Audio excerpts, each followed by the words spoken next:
Hi, welcome back guys. This is your friend, the D and WhatIf, with another fanfiction. This is the first part of What If Deku becomes Black Knight and joined the League of Villains. All credits for this video go to their respective authors, so please support the real author. Check out the link in the description for more details. Please give this video a like and subscribe to the channel if you want more videos like this. Now let's get into the fanfic. Waking up by the sounds of thunderous footsteps and stomping hooves from both the left and the right, Izuku Midoriya found himself standing in a battlefield where two armies are about clashed. He looks to his right and sees a large army of horsemen and knights in armors armed with swords, spears, bows, and arrows. The horsemen and the knights are all dressed in gray armors. Then, he looks to his left and also sees an army of horsemen and knights armed with the same weapons as well. However, the colors of their armors are reddish-brown. When comes face to face with one another, both armies stopped marching and stare at one another for a moment. Knowing that this might be the only moment he has, Izuku sees the chance and runs away to a nearby old Roman fort that he spotted earlier. The leader of the army on the left, a hooded young man in armor and helmet on a brown horse, Mordred, turned to his left and looked at one of his horsemen and say his name. Conrad, said Mordred, in the horseman on his left. Conrad turned to look at him. Go, said Mordred, and with that, Conrad rides out into the middle of the soon to become the battlefield between the two armies.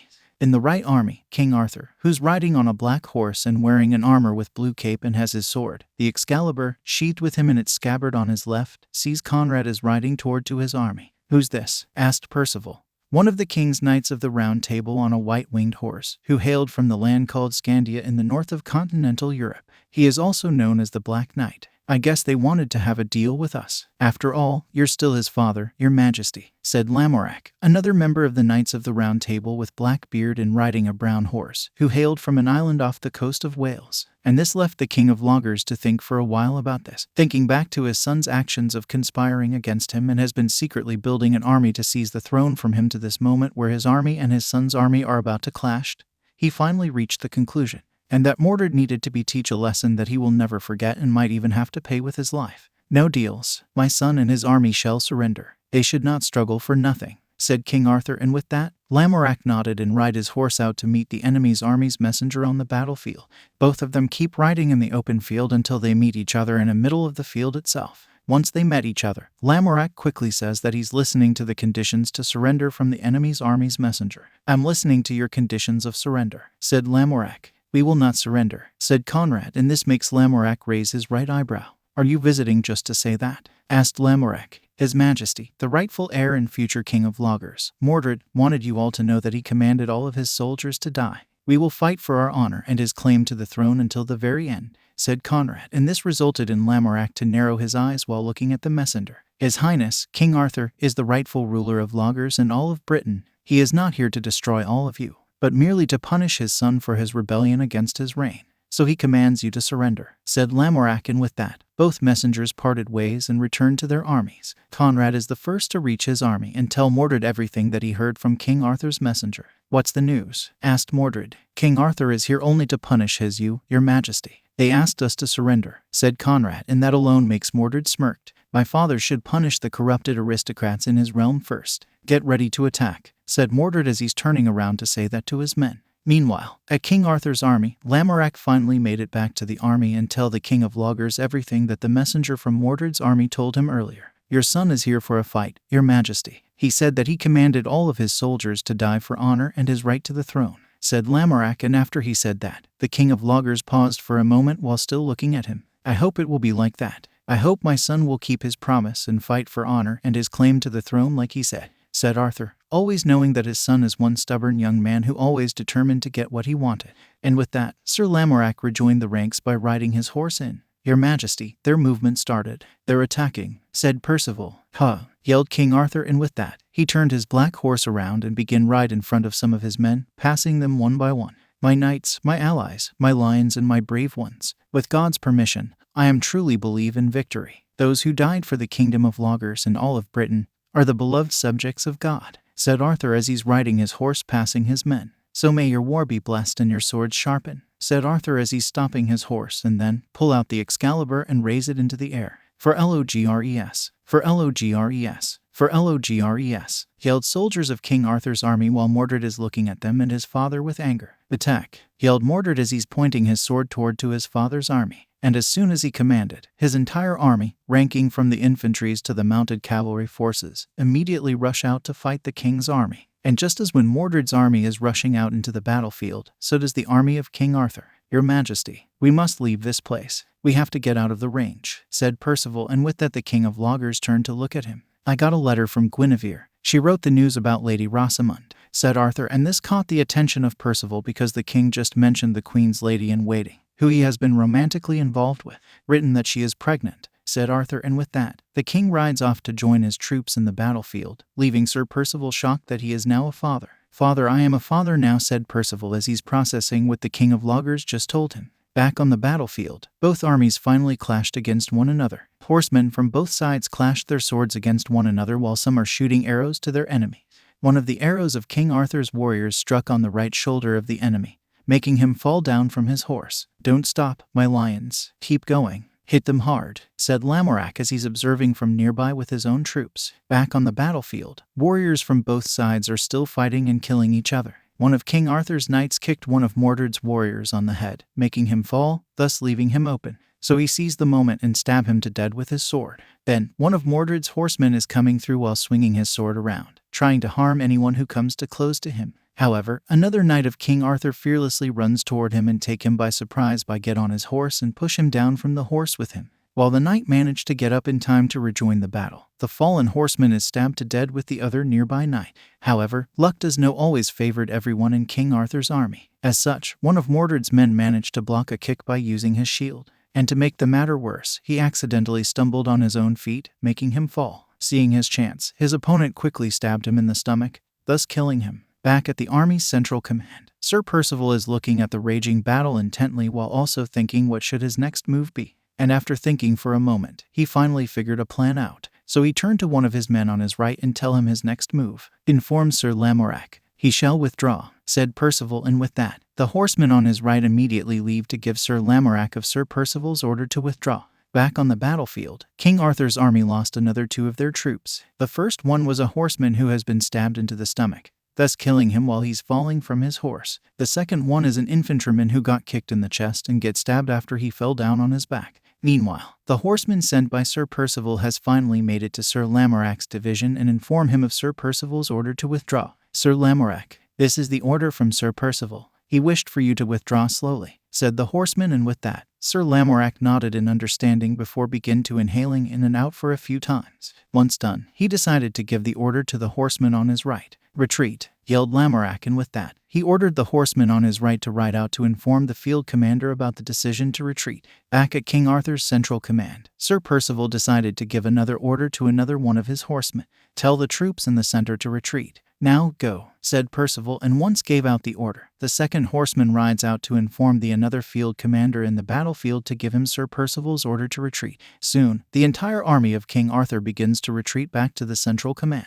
Upon seeing this, Mordred is overjoyed. "They are retreating. Good. Now, let's go and finish them off once and for all." "Let's go," said Mordred, and he quickly rides out with Conrad to join his troops in the pursuit after his father's army. As the King Arthur's army is retreating, most of the remaining of Mordred's cavalrymen quickly run through into the retreating knights, leaving their infantrymen, who are still pursuing after their enemies on their own feet, behind. Sir Lamorak sees this and quickly dispatched a messenger on horseback to go and inform Sir Percival about this. After Sir Percival received this information, all he have to do now is to wait for the right moment to strike them with the secret weapons. Lying in between the central command and the approaching army is a line of catapults and archers, waiting for the command of Sir Percival to open fire on Mordred's army. "Destroy them all." "Huh," said Mordred as he's riding his horse along with his horsemen, pursuing his father's army relentlessly. When they are getting nearer and nearer, Sir Percival gives the order to load the catapults and have all archers prepared. "All catapults and archers, get ready to fire," said Percival, and with that, another messenger rides out to inform the field commander who is in charge of the catapults and the archers. "Fill the catapults," said field commander, and all of his archers quickly light their arrows on fire and get ready to fire while the others are loading the stones onto the buckets of catapults and then lighten them on fires.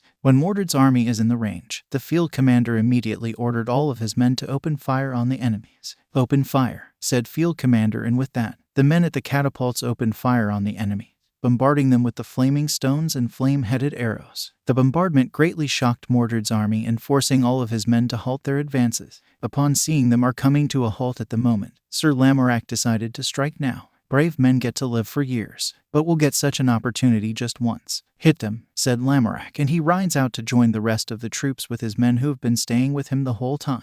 Sir Palance and his brothers will lead the attack from the left wing, said Percival, and with that, he dispatched another messenger to relay the order to the knights who hailed from Arabia. Once received the order, Sir Palance, known by his Arabic name as Barkat Ali ibn Abu Bakr, and his brothers, Sir Safir and Sir Seguirite, known by their Arabic names as Safi ibn Abu Bakr and Sharaf al-Din ibn Abu Bakr, quickly lead their division to join the battlefield. Unlike their own men, the three Arab brothers are dressed in blue turbans and long white robes called kaftans, while their swords are scimitars instead of the crossguard swords. As both flanks are reaching for Mordred's army, the catapults and the archers open fire one more time. Reload. Aim, said Field Commander as his men are reloading the catapults and lighten up on fires while the archers are getting ready to fire again. Fire, yelled Field Commander, and with that, hundreds and thousands of flame-headed arrows and a large number of flamed stones are raining down on Mordred and his army. This time, the second wave of flame-headed arrows and flamed stones destroyed more than half of Mordred's army, forcing him to call for a retreat. We're retreating, said Mordred, and with that, he and the rest of his men who are still alive immediately turn around and run away from the battlefield. Upon seeing Mordred and his army are retreating, Sir Percival orders his men to attack immediately. Total attack, said Percival, and he rides out with all of his men to join the battle with the rest of his king's army. But 3 divisions of his father's army are getting close to him and completely outnumbered. All Mordred's army can do now is run. However, they are being forced to turn right when Sir Palamade's division caught up to them, forcing them to running toward into the ruins of the Hadrian's walls. Once they reach the ruins of the walls, Mordred and the rest of his men have no choice but to turn around and fight. It's over, Mordred. Surrender, and I will simply put you under house arrest, said Arthur as he's staring at his son intently. Mordred also does the same before look up into the sky and begin to smile because he's seeing something. After smiling for a while, he begins to laugh. Laughed Mordred. What's so funny, son? Asked Arthur. You and your army are about to be wiped off the face of the earth soon, said Mordred, and suddenly, a massive European black dragon flies down from the sky and landed right behind King Arthur's army and unleashed blue flame against the King of Loggers and his men. Father, meet my ally, the Dragon of the Moon, said Mordred. Roar. The giant black dragon stands up on his own with his 2 feet and begin go after the scattering army of King Arthur. The dragon unleashes another blue flame to them, killing more knights in the process. With his father's army is now completely scattered, Mordred immediately launches the counterattack as he's personally riding his horse toward his father, who is completely unaware that he is approaching him. Without warning, Mordred stabs his own father in the back with his sword. "Hhhh!" screamed Arthur after he is being stabbed by his own son in the back. Once he pulled his sword out, a lot of blood spilled out of the king's back. "The throne is mine. With your death, I am now the king," said Mordred, but then his head gets chopped off by his own father, who used the last of his strength to turn the horse around and used the Excalibur to behead his own son.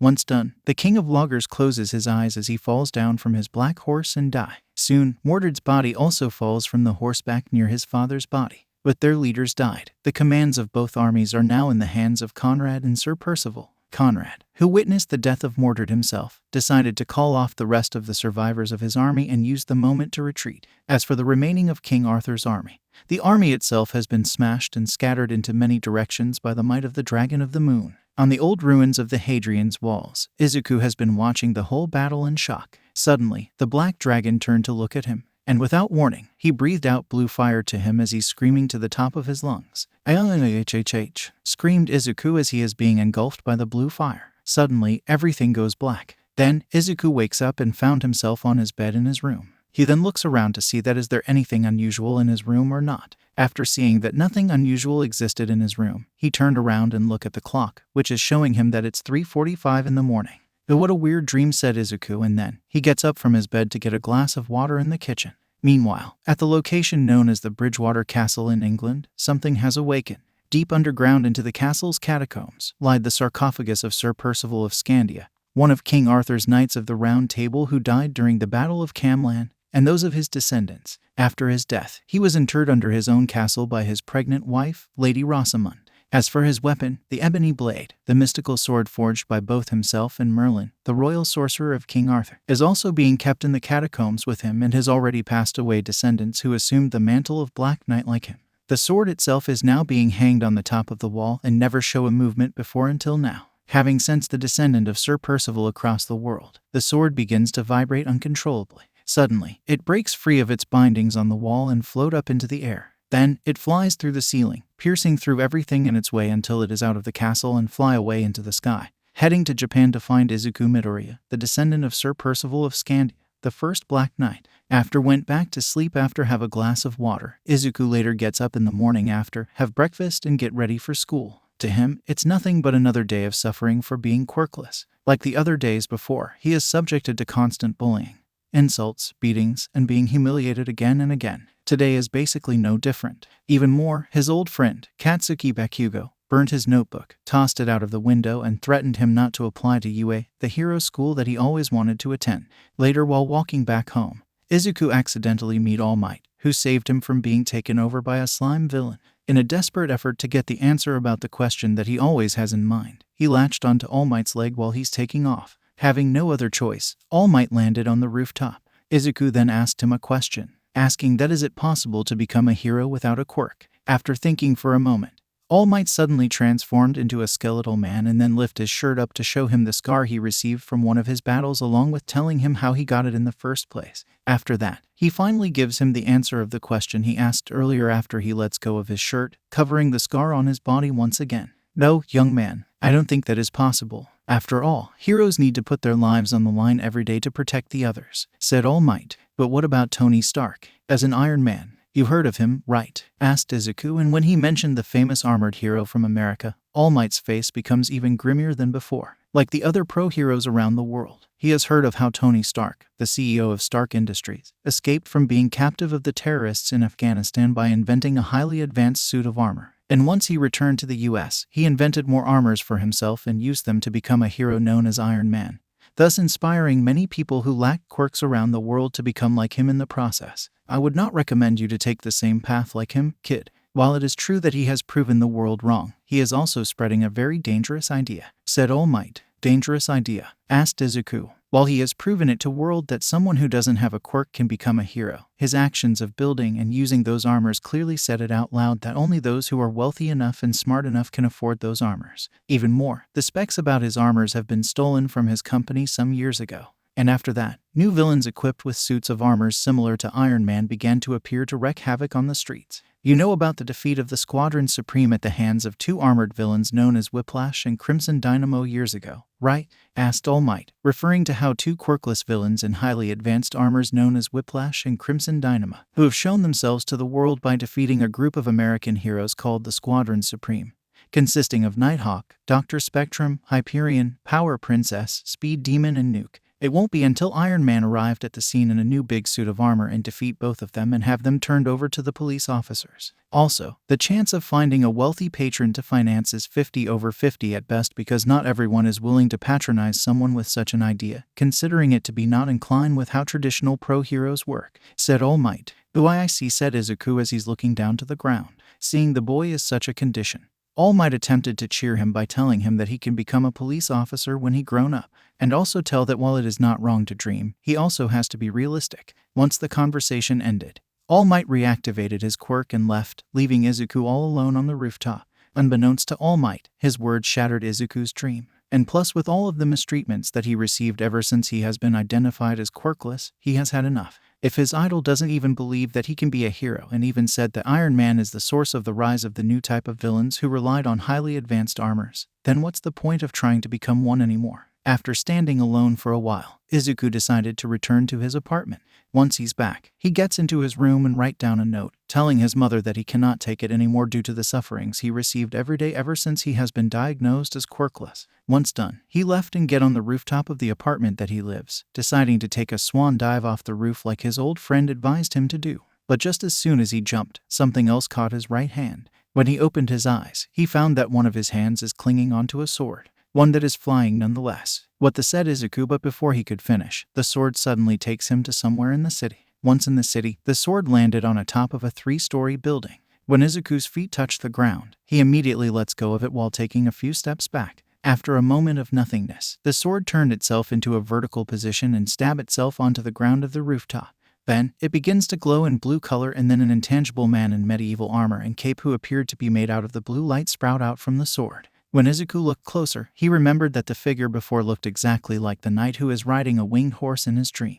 "Izuku Midoriya, my descendant," said Percival. "I am your descendant?" asked Izuku. "Yes, you are. Allow me to introduce myself. I am Sir Percival of Scandia, the first Black Knight and the first wielder of the Ebony Blade," said Percival. "The what?" asked Izuku. "The Ebony Blade, the mystical sword of great power that Merlin and I forged from the Starstone, is now yours. As the descendant of my lineage with noble heart, you are worthy to wield the sword," said Percival after he finished. Izuku is stunned and don't know what to do but looking at the ghost of the man that claimed to be his ancestor in disbelief. A few minutes later, he blurted out a big laugh. Laughed Izuku. "Did I say something entertaining?" asked Percival, feeling mocked a little by his green-haired descendant. "Is this some sort of a joke? I was about to leave this cruel world full of hypocrites that called themselves heroes behind. But then you suddenly appeared, saved my life, and declared yourself as my ancestor. If this is not a joke, then I don't know what it is," said Izuku. "Then what do you think this whole situation is, boy?" asked Percival. "Some sort of a joke pulled by a bunch of pranksters who have nothing else to do?" asked Izuku in the sarcastic tone. Instead of continuing the conversation, Percival retreats back into the sword. Suddenly, the sword flies up into the air slowly and then plunges itself toward Izuku. "LHHH!" screamed Izuku, and since the distance is too short, the sword is coming in very fast. But when the blade made contact with his chest, it did not pierce him. When he opened his eyes, he found that the blade itself barely penetrated through his skin. Then, sword flies off and stabs itself onto the ground before him once again. Then, Sir Percival comes out to continue the conversation with his descendant. "As the descendant of my lineage who has chosen to be the wielder of the Ebony Blade. The Ebony Blade itself cannot harm its own wielder no matter what," said Percival as he's looking at the trembling Izuku before him. "So I will ask you once again, what do you think this whole situation is, boy?" asked Percival as he's looking at the green-haired boy before him, who is now convinced of his words after the stunt he just pulled earlier. "You are my ancestor," and said Izuku as he still continued to trembling after what just happened.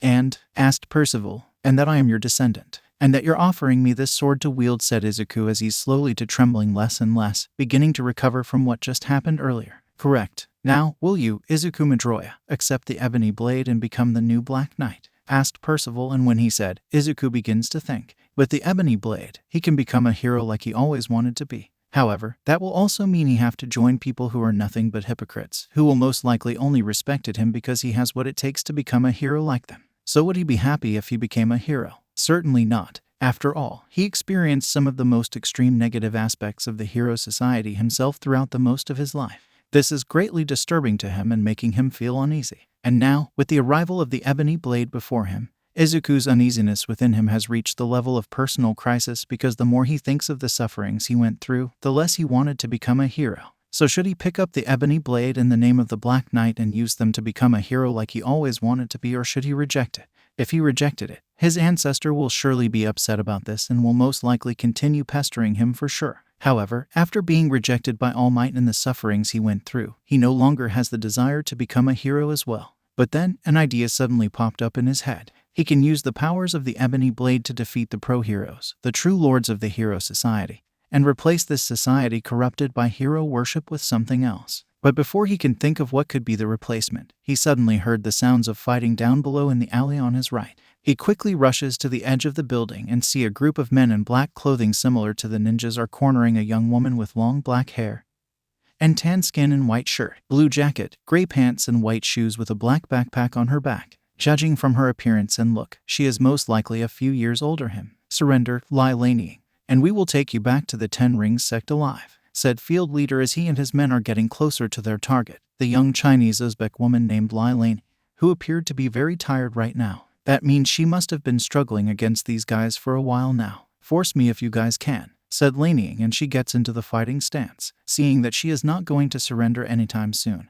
The leader of the men in black clothing has no choice to give order to his subordinates to take her down.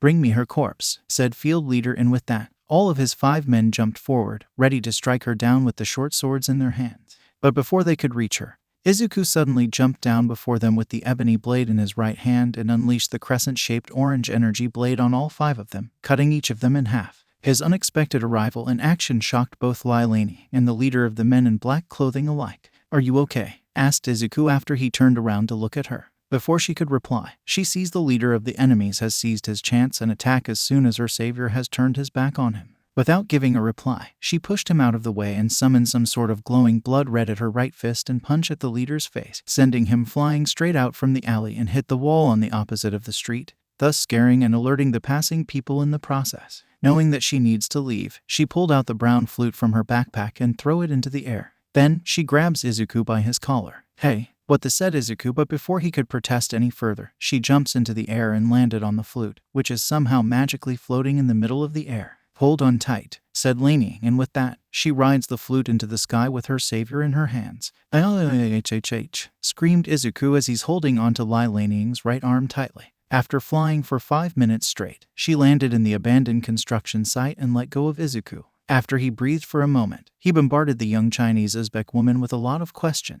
"Wow, that was so cool. Did you have 2 quirks or something? I mean, you were using some sort of glowing fist at first, and then you suddenly were capable of flight somehow. And who were those people that were trying to kill you back then? Oh my goodness, I just killed them all. Oh man, Sir Percival is going to be so mad at me with this. What should I?" said Izuku, and with that, Lai Laning slaps him on the face to make him stop. "Will you stop doing that? Do you wanted more of those men in the black to find us?" asked Laning as she's staring at Izuku furiously. "I'm sorry, it's just everything happened so fast," said Izuku, and with that, Lai Laning feels a bit bad for what she just did. "I know, just calm down. And I'm sorry I slapped you, but I already have had enough troubles in one day and I have no interest of getting more troubles for the rest of the day," said Laning, and suddenly her stomach groaned, indicating that she is hungry at the moment. "And thanks to those guys earlier, I didn't even have lunch yet," said Laning, and with that, she turned around and heading toward the abandoned construction site's exit. "Hey, wait, I can take you somewhere to eat if you," said Izuku as he's running after her.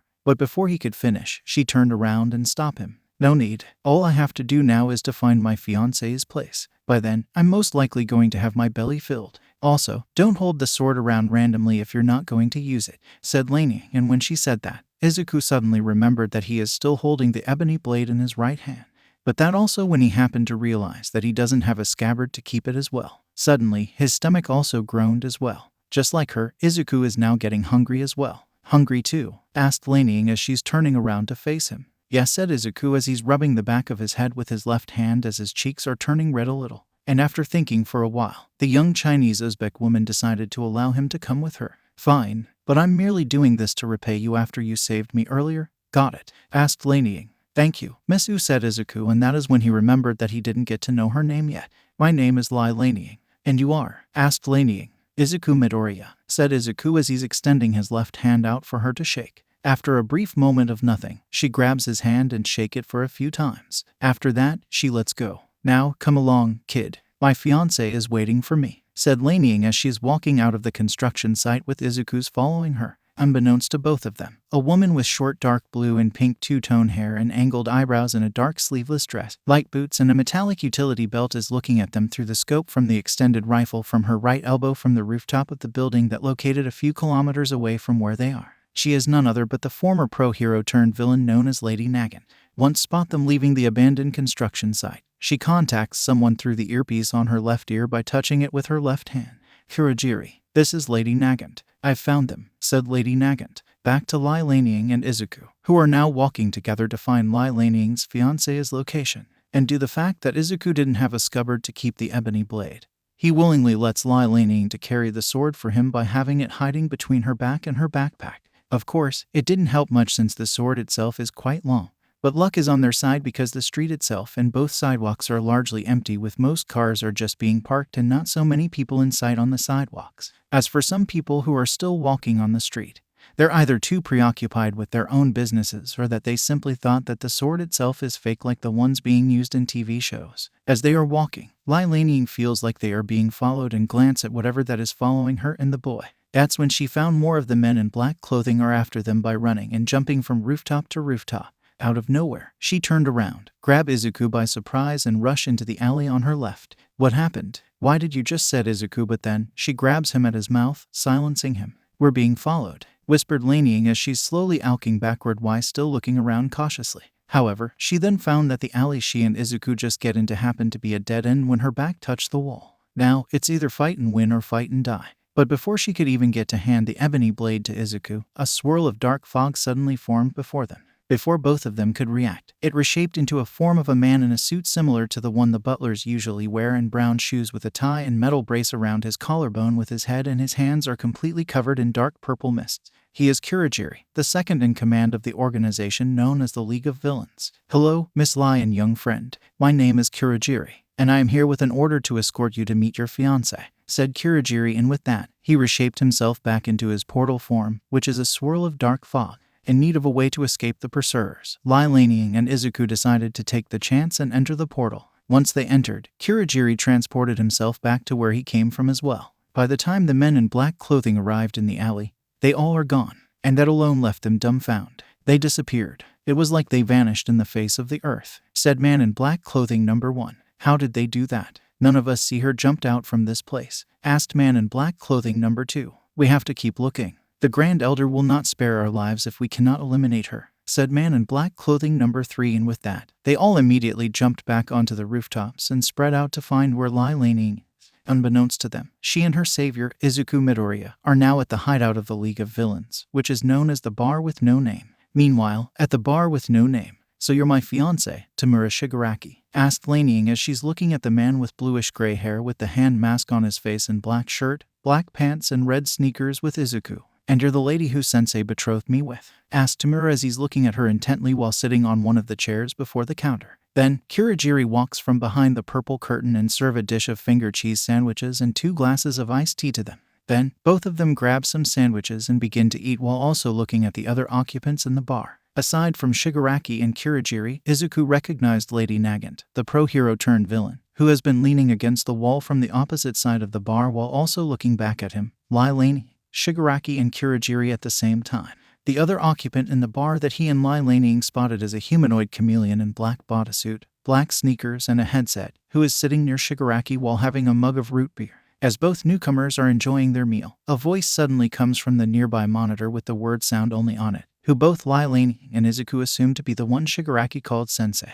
"Yes, she is the one, Tamura. Her father and I knew each other a long time ago," said Sensei. "All for one, I presumed?" asked Laniying as she's turning around to look at the screen while still chewing the sandwich in her mouth. "Indeed. Now, what brought the daughter of the one and only Mandarin to Japan?" asked All for One. "My father is no more," said Laniying with bitterness and anger in her voice, indicating that something bad must happen to her father. "And your brother?" asked All for One. "Most likely hanging out with his friends from the Camlann sect," said Laniying as before drink a glass of iced tea. Once she finished, she puts the nearly empty glass down. "As for why I'm here, I'm seeking refuge with my fiancé with hope that you will honor the alliance you have with my father to reclaim the 10 Rings sect from the usurper," said Laniying. "Of course, I will. However, I am still in the process of rebuilding and retaking what I lost after my last encounter with All Might," said All for One, and when Izuku heard All Might's name, that got his attention. "You know All Might, sir?" asked Izuku. "Yes, I know him personally," said All for One. "And just so you know, it was not a coincidence that Kurogiri found both of you at the same time. While I gave him an order to go search for you, Sensei told him and Lady Nagant over there to look for my fiancé as well after he received a call from an old friend some days ago," said Tamura. "Wait, what did you want to find me for? What can I do for you? I don't even have a quirk," said Izuku. "Well, you have this," said Tamura as he's pulling a burnt notebook with the number 13 on it out by simply using 2 fingers and a thumb on his right hand and show it to him and Lai Laniying. "My notebook. You found it?" asked Izuku. "Yes, I did when I was out for a walk. And when I found how much useful it could be for my cause, I decided to send Kurogiri out to find you," said Tamura as he's giving Izuku back his notebook. "So with Miss Lai here is taking refuge with us, that means she already decided to join us, the League of Villains. But what about you, boy? Would you like to join us?" asked All for One, and that's when Izuku begins to think. For throughout of his life, everyone, except his mom, ridiculed him for wanting to become a hero despite being quirkless. Heck, even All Might told him that he cannot become a hero, and even so far to say that a quirkless hero like Iron Man is creating more problems with his armors by saying that it is because of him that there are quirkless armored villains like Whiplash and Crimson Dynamo in the first place. And when he was about to end his own life, a mystical sword appeared out of nowhere with the ghost of his ancestor, Sir Percival, telling that he has a noble heart and is worthy of becoming its next wielder. However, he has no desire to become a hero anymore. Not after what All Might said to him and the sufferings that he went through that made him realize how much corrupted the hero society.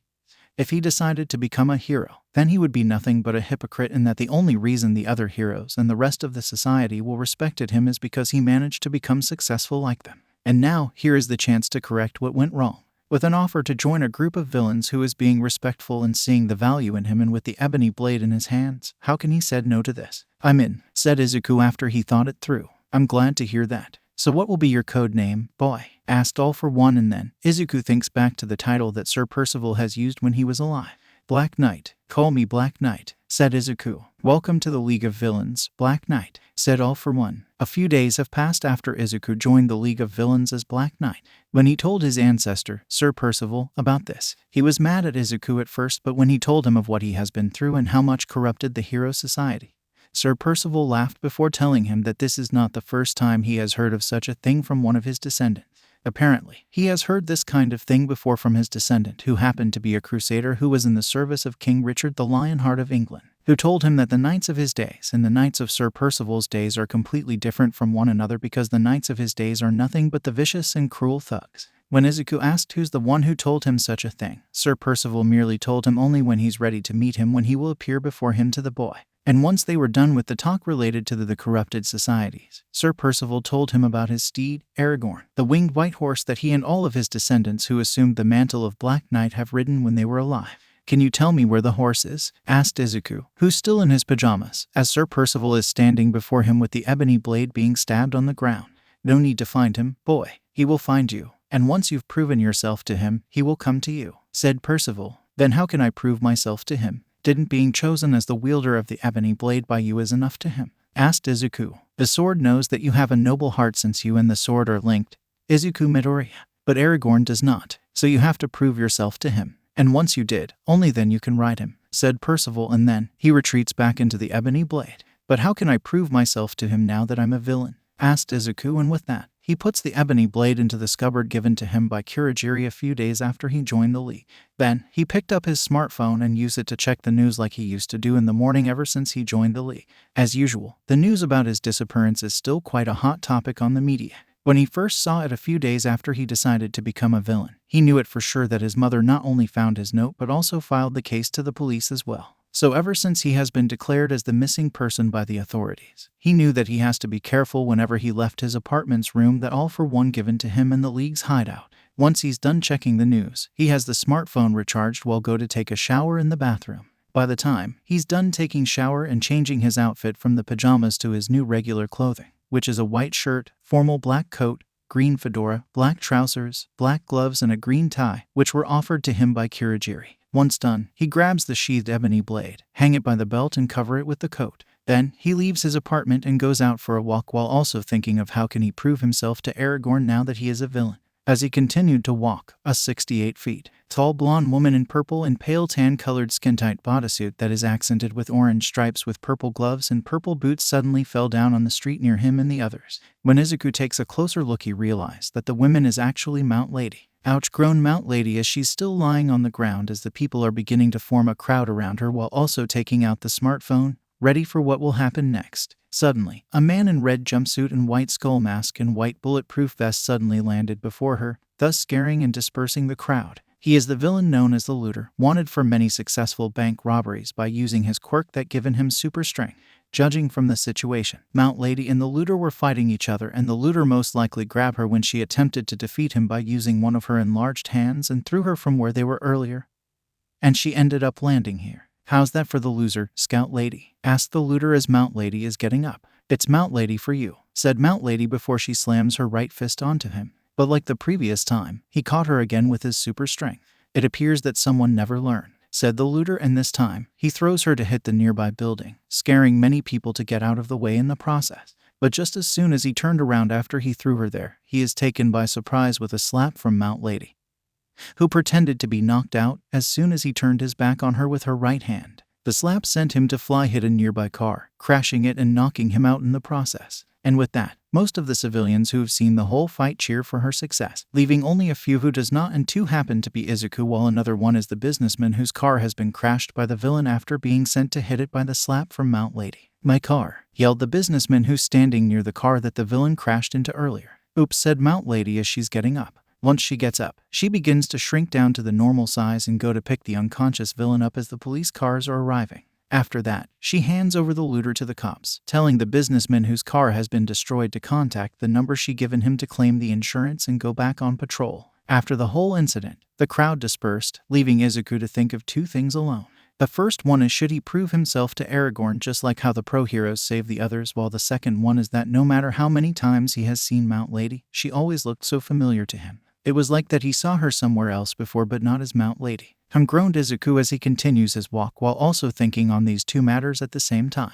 But particularly the first one is what he is primarily thinking about. Unbeknownst to him, a white-winged horse is standing on top of a building 2 kilometers away from where he is. The winged horse is actually Aragorn, the immortal mount that has been ridden by many Black Knights throughout the centuries. For now, he is quite disappointed that the green-haired descendant did not go into action and stop the looter. However, that didn't make him wanting to give up on the boy. He then spreads his wings and fly into the sky, continuing to following him to see more of the new wielder of the Ebony Blade. Eventually, Aragorn found Izuku's entering a place called Stanley's Hot Dogs. It's a small hot dogs restaurant that serves variety of hot dogs that is being ran and owned by an elderly American man named Stanley. After he walked further for a few more blocks. Meanwhile, Mount Lady is still continuing her patrol but quickly stopped when an armored vehicle nearly rammed into her. Luckily, she jumped out in time. However, the incident caught the attentions of everyone in the area. As the female blonde size-changing pro-hero is getting up, 4 individuals get out from the armored truck, 2 from the front and other 2 from the back of the vehicle. The first one is a large man in black hooded cloak and a white hockey mask, and the second one is a man who is covered in black straitjacket that only shows his mouth are coming out from the front seat.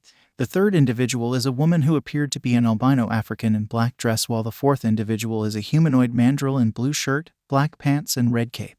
Their names are Muscular, Moonfish, Necra, and Mandrill. She's getting up. Boss, can I kill her? Asked Muscular as he's still keeping his eyes on Mount Lady. No, I wanted her alive, said Mandrill as he's walking toward her while beginning to use his quirk, thus releasing his pheromones on Mount Lady. As soon as she inhaled it, she began to feel sleepy and then fall asleep. "Psst, you and your endless lust," muttered Muscular as Mandrill is standing before the sleeping Mount Lady. "Now get up," said Mandrill, and with that, Mount Lady opened her eyes, revealing that they are glowing yellow, and stand up. "Come with us," said Mandrill, and once he gave the order, she followed him back to the armored vehicle, much to the shock of the people who are still in the area. "Hey, can I stay here for a while? I didn't get to bust some skulls for like in a while," said Muscular, and with that, Mandrill turned to look at him. "Since you know the way back to our hideout, suit yourself," said Mandrill as he's getting into the driving seat while Moonfish, Necra, and Mount Lady get into the back of the truck. And with that, they drive off and heading back to their hideout, leaving Muscular alone to have fun with the defenseless civilian.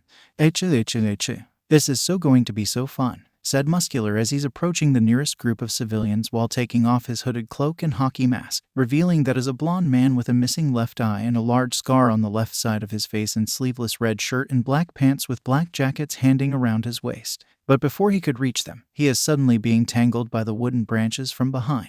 When he looked back, he found that he is being captured by a pro-hero in dark blue bodysuit with wooden belt known as Kamui Woods, and standing near him is another pro-hero in a costume similar to that of a ninja known as Edgeshot. "Surrender now," said Edgeshot. "Let's not," yelled Muscular, and then he activated his quirk, amplifying his own muscle fibers and breaking himself out from Kamui Woods' grasp. He then quickly grabs Kamui Woods' extended wooden arms and violently pull him toward him and punch him in the stomach, sending him flying back toward Edgeshot. The ninja hero immediately activates his own quirk and transforms himself into the red razor sharp strings while jumping toward the large villain. But due to Muscular's quirk, he can move swiftly and get out of the way before Edgeshot could get to him. Edgeshot then transformed back into his human form. Once he is transformed back, Muscular suddenly appeared behind him and grabbed him at the head and hit him on the street. The defeats of 2 pro-heroes spread fear among the civilians who are still in the area. When Muscular is about to deliver a finishing blow to the ninja hero, he heard the sirens from the police cars are approaching. Soon, a number of police cars arrived and the cops began to open fire on Muscular to prevent him from killing Edgeshot. In the meantime, at Stanley's Hot Dogs, how can I save lives of others, let alone prove myself to Aragorn now that I'm a villain? Thought Izuku as he's eating his breakfast, which is a danger dog with cheese that's served with fries. He then looks up at the flat-screen television that is hanging on the ceiling on his left, which is showing the news about a rampage of a villain known as Muscular. "I remembered that guy. He's the reason why I have only one arm left," said one-armed customer, who's sitting near Izuku on his left while also using his right arm, which is the only arm that he has left, to eat a cheese dog and some onion rings. He's wearing a white shirt, dark blue jeans, and light green sneakers. Was he really that bad? Asked Izuku, wanting to know more about Muscular, as he's turning to look at the customer who only has his right arm. Yeah, Goto Masuji, calling himself Muscular, is one of the biggest and baddest villains that Japan have ever seen. He was the one who killed 2 pro heroes known as Water Hose, and he also has a twisted sense of might makes right, said one-armed customer. Twisted sense of might makes right? Asked Izuku, beginning to fear and hate this villain more and more. Well, it's work like this, kid. In his view, those who he defeated are wrong while he are the right one.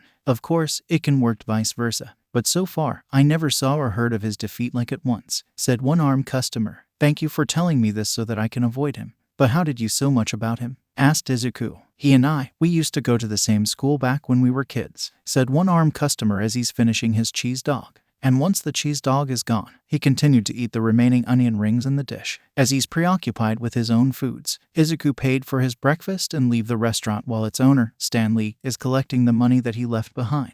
Come again, kid. My place has the best hot dogs in town. Excelsior, said Stan Lee as he's collecting the money Izuku left behind as the payment for his breakfast. Once outside, he rushes into the alley, pull the ebony blade out of its scabbard and say the magic word. Avalon, said Izuku, and then he is encased inside the gray mail armor, black brigandine, black helmet, blue cape, black gloves, and black boots. Now equipped with an armor, a cape, and a sword, Izuku Midoriya has become the Black Knight. Then, he contacted Kurogiri and asked him to send him to where the fight between the pro heroes and Muscular is happening right now. Soon, a swirl of dark fog appeared before him and Izuku walks into it. When he comes out, he found himself standing behind the crowd and he can see through the glimpse that Muscular is picking one of the police cars up into the air and throw it to Kamui Woods, who has already get up after being punched in the stomach by the villain earlier. Lucky for him, he reacted in time and grabbed the car and gently put it down. However, that leave him open for an attack from Muscular, who is running toward to punch him again. But before the villain will get to him, a crescent-shaped orange energy blade suddenly landed between them and caused a small explosion that caught Muscular's attention. When he and everyone else, the pro heroes and the police officers included, turned to look at the source, they see a young man in medieval black armor with a sword is standing within the crowd. Then Black Knight walks out and reveals himself to the world. Who the heck are you? Asked Muscular. I'm Black Knight, the warrior who is going to take you down, said Black Knight, and with that, Muscular immediately runs toward him to punch him in the face. But the knights simply get into the position, ready for the incoming attack. When Muscular gets near him, Black Knight takes a step forward and swings the ebony blade in his hands toward him. Suddenly, brief clash happened, and once that happened, it is nothing but a moment of silence with no movement because the crowd, the cops, and the 2 injured pro heroes are looking at the entire scene in shock. After a moment of silence and nothingness, Muscular suddenly falls down to the ground with his face slammed down on the street. He's still alive, however, judging from the groaning sound that's coming from him. But his opponent is defeated and everyone is safe. Black Knight begins to walk away where there is no crowd of peoples blocking him. However, this is not the end of the incident. Stop, yelled Kamui Woods. I know. I committed vigilantism and you 2 are going to arrest me for that charge alone, said Black Knight as he's continuing to walk away from them, showing no care that they are going to arrest him for vigilantism or not. Then just surrender and we won't do anything to you, said Ed Shot as he's approaching the Black Knight in an attempt to arrest him. You may try, said Black Knight, and with that, Ed Shot transformed him into red razor-sharp strings and launched himself toward the young man in the black armor while Kamui Woods extended his Wotan right arm toward him. However, Black Knight simply turned around and used his sword to fire dark yellow energy at them. This stopped both pro heroes in an instant as they are being forced to get out of the way. When the blast hits a street, it created a scorch mark on the ground. With everyone, including the heroes and the police officers, are shocked at what they just saw while also looking at the scorch mark. Black Knight seized the moment and quickly ran away into the nearest alley to hide from everyone. After taking a rest after the whole incident, he heard the breathing behind his back. So he turned around and found a white-winged horse is standing behind him. Are you, said Black Knight, but suddenly, Aragorn lowers his head down while also spreading his front legs, bowing down to him with respect. What the heck? Asked Black Knight, and suddenly, Sir Percival comes out of the sword and appear before Izuku. If you're wondering, boy, yes, he is Aragorn, said Percival. Oh wow, I can't believe it, said Black Knight as he's raising his left hand to touch him at the snout. Aragorn allows him to, and then, his new rider's hand and his snout have finally touched one another. You came to defend those people from a vicious killer whether they needed help from you or not. That alone is enough to convince him you indeed have a noble heart and is worthy enough to ride on his back, said Percival. Thank you for accepting me, Aragorn, said Black Knight, and then Aragorn lets out a small whinny sound. Now that you have a mount, your duty as the Black Knight will be a lot easier. Not only that he will always help you in any situation he can, but he is also extremely intelligent. So that means he can understand what you said, said Perkville. Really? Can he really understand what am I saying? Asked Black Knight. Definitely. Even more, he also has a very sharp vision and great sense of smell, said Percival. He must be quite a magnificent horse, isn't he? Asked Black Knight as he's rubbing the white-winged horse's mane. Indeed, he has survived many conflicts with me and many of my descendants. Now, are you ready to ride him, boy? Asked Percival, and that caught his descendants' attention. I can ride him, asked Black Knight. Kid, what else can he be used for? Asked Percival in the sarcastic tone while also rolling his eyes. Okay, said Black Knight with uncertainty in his voice, and he slowly began to climb on Aragorn's back. Then, Aragorn begins to slowly spread his wings while beginning to run to the other side of the alley. Before he will reach the exit, Aragorn suddenly flaps his wings, and then he takes Izuku with him high in the sky. As Aragorn's flying higher, his new rider is also screaming to the top of his lungs as well. "Ah-h-h-h-h," screamed Black Knight as he's closing his eyes while also holding onto Aragorn's mane tightly like his life is depending on it, which has actually appeared to be the case because if he lets go, he will fall and he won't survive that for sure if he fell from Aragorn's back. And soon, all of the harsh and rogue flying suddenly comes to an end and replaced by the smooth and mellow flight instead. When he opened his eyes, he found himself riding Aragorn above the clouds with the sun is right above his head. He looks around at the scenery and while it may not be the most beautiful scene since it's not when the sun is setting, it's still quite amazing nonetheless. With you, pal, I think I can rescue, said Izuku, and that's when a realization hits him hard. It's Mount Lady. He has to rescue her from a group of villains. Mount Lady. I have to find her and rescue her from the hands of that monkey-faced guy and his group, said Black Knight, and with that, Aragorn lets out the whinny sound and fly down into the clouds and heading down into the city below. They then begin to look around for an armored vehicle used by Mandrill and his group.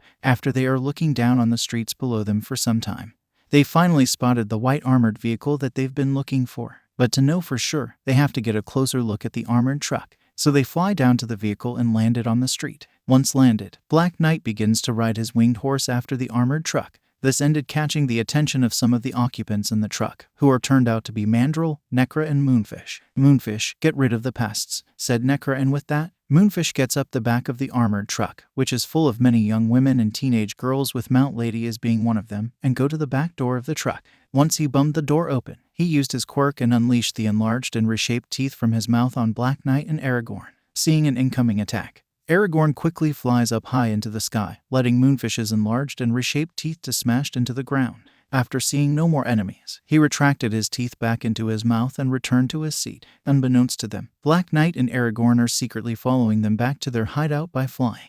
30 minutes later, their truck finally stopped at an abandoned warehouse and they begin to unload the women and the girls into the warehouse. Once they are all inside their warehouse, Black Knight and his mount landed on the roof before their hideout. Wait for me here, said Black Knight, and with that, he gets down from Aragorn's back and begin to walk toward to one of the glasses on the rooftop. Once there, he looks down and seeing many young women and teenage girls are standing still like the statues. Then, he looks to the 3 villains he came to take down, who are standing near them while also doing something like checking each of them out. He then sees Mount Lady is standing among many other women as well, but he also spots some teenage girls in the line as well. Among them is a girl with blue hair in UAS student uniform. Curious to know what are they planning, he turned back to his winged steed, get on his back and order him to take him to the ground. Once there, Black Knight sneaks inside through one of the warehouse's windows to begin the rescue operation. As he's getting closer, he can hear 2 of them are talking to one another louder. So tell me, big bro, when will we begin the attack on the city by using those ladies and the female pro-heroes you put under your control? Asked Necra. Once I have enough women in my organization, we can begin the attack on the city. For now, we need to find more to amass our army, especially from those who are pro-heroes. The more of them participated in the attack, more images of heroes will be ruined, said Mandrill. And this corrupted hero society that ruined our lives will crumble when the heroes that the people always looked up to turned around and attacked them. Oh, big brother Mandrill, I always loved this part of your plan, said Necra. And so am I, Necra. And when that happened, we will finally have our revenge for the mistreatments that we received, said Mandrill. And when Izuku heard that, he cannot help but feel a little connected. They're just like me, and those who are part of the League, thought Black Knight as he's beginning to understand why Mandrill and Necra are doing what they're doing. Like him being looked down upon for being quirkless and a member of the League known as Invisible Wall, who has the appearance of a humanoid chameleon. Maybe they've been ostracized because of their appearances and quirks. In Mandrill's case, he can see that it most likely have something to do with his appearance that looks similar to that of a mandrill, while for Necra, it may have something to do with her pale skin. But for that guy in black straitjacket, Moonfish, he cannot feel connected or having sympathy like at all, since apparently he is nothing but an insane cannibal, judging from the first and only attack on him that happened earlier. Then, he is snapped out of his thought when Moonfish turned around to face him. Flesh, said Moonfish, and then he begins to walk toward to where Black Knight is hiding at the moment, while the intruder himself is beginning to step backward slowly while his right hand is resting on the ebony blade, ready to pull it out just in case. You two stay here. I'll go and take some rest, said Mandrill as he's walking out of the group, completely failing to notice that Moonfish is also walking away but in the different direction. Flesh, yelled Moonfish, and then he unleashed his quirk on the hiding Black Knight, forcing him to come out. Moonfish's enlarged and reshaped teeth ended up destroying a pile of boxes and a part of the floor in the process. However, the attack paid off that Black Knight is now revealed to Mandrill and his group, and when that happened, this got the attention of both Mandrill and Necra. As soon as they saw the intruder, they quickly throw away the ideas of scolding Moonfish for what he just did and turned their attentions to the trespassing Black Knight. Black Spectre, kill the intruder, said Mandrill, and with that, Necra's body began to glow bloody red as she's beginning to use her quirk to harness the violent emotions within her to empower herself, while Moonfish simply opens his mouth and unleashed the enlarged and reshaped teeth on the intruder. Unable to run away in time, he pulls the ebony blade out of its scabbard and unleash a crescent-shaped orange energy blade to the incoming white vine-like structures from Moonfish's mouth, destroying them all in one swing, thus causing Moonfish to fall down and scream in pain and agony as his mouth is spilling blood all over the place. HHH, screamed Moonfish as he's screaming very loud while blood is spilling out from his mouth because Black Knight has chopped out his enlarged and reshaped teeth earlier. Upon seeing this and that Necra is still empowering herself at the moment, Mandrill activates his quirk and order all women who are under his mind control to attack Black Knight. The blue-haired girl in UAS uniform then raise her hands and unleash 2 waves of yellow energies from her hands to Black Knight. However, he managed to absorb it so easily by using the ebony blade.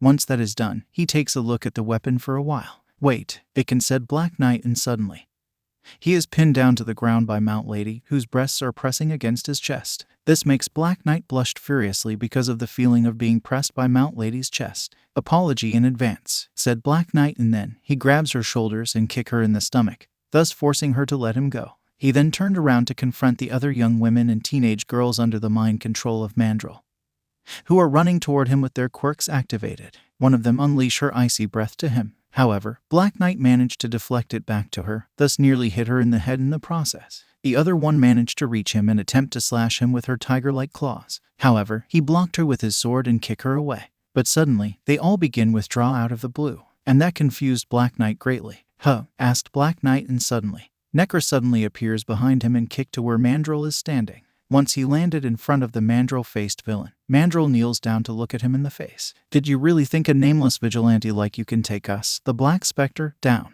Asked Mandrill. I heard what you and your sister were saying earlier. I understand you. I know what it feels like to be ostracized and rejected by the society, said Black Knight. Then you know why are we doing this? My father drove me out of the house because of my appearance, while my sworn sister over there were loathed by her parents for being born as an albino, said Mandrill. Then how about I propose an alliance between your group and mine?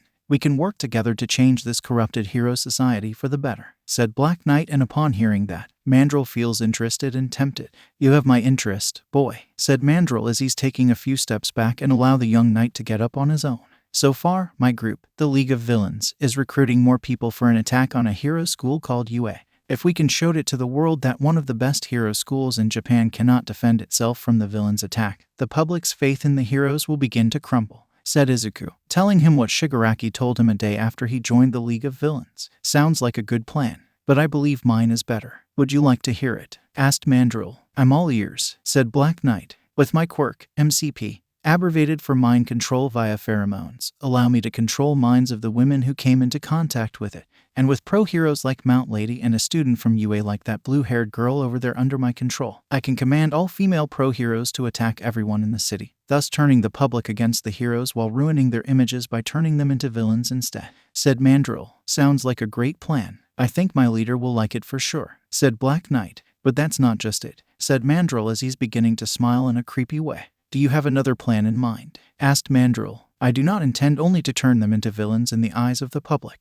I'm also planning to ruin their images as well. And the best way to do that is showing the public the videos about them being raped by me, said Mandrill, and when he said that, Black Knight's eye twitched. Did you just say you're planning to rape them and post the videos about them being raped by you online? Asked Black Knight, beginning not to like Mandrill's plan at all. Think about it. All female pro heroes are not only being called out as the villains but also be shown to the world as the weak-willed harlots who have been raped by a villain. With these two factors, the hero society will crumble because the public itself lost faith in them, said Mandrill as Black Knight is looking at him in anger and disgust. Sure, he wanted to bring the hero society down too, but not like this. Not by breaking those female pro heroes' minds and turn them into a villain's personal sexual objects. While he has no problem related to mind controlling the heroes into acting against the public, the idea of turning the female pro heroes into the personal sexual objects greatly disturbing and absolutely disgusting to him. With his mind made up, he knows what he have to say about this. No offense, but it seemed I have to withdraw the proposal for an alliance between the League of Villains and the Black Spectre, said Black Knight, and then he turned around and heading toward to Mount Lady,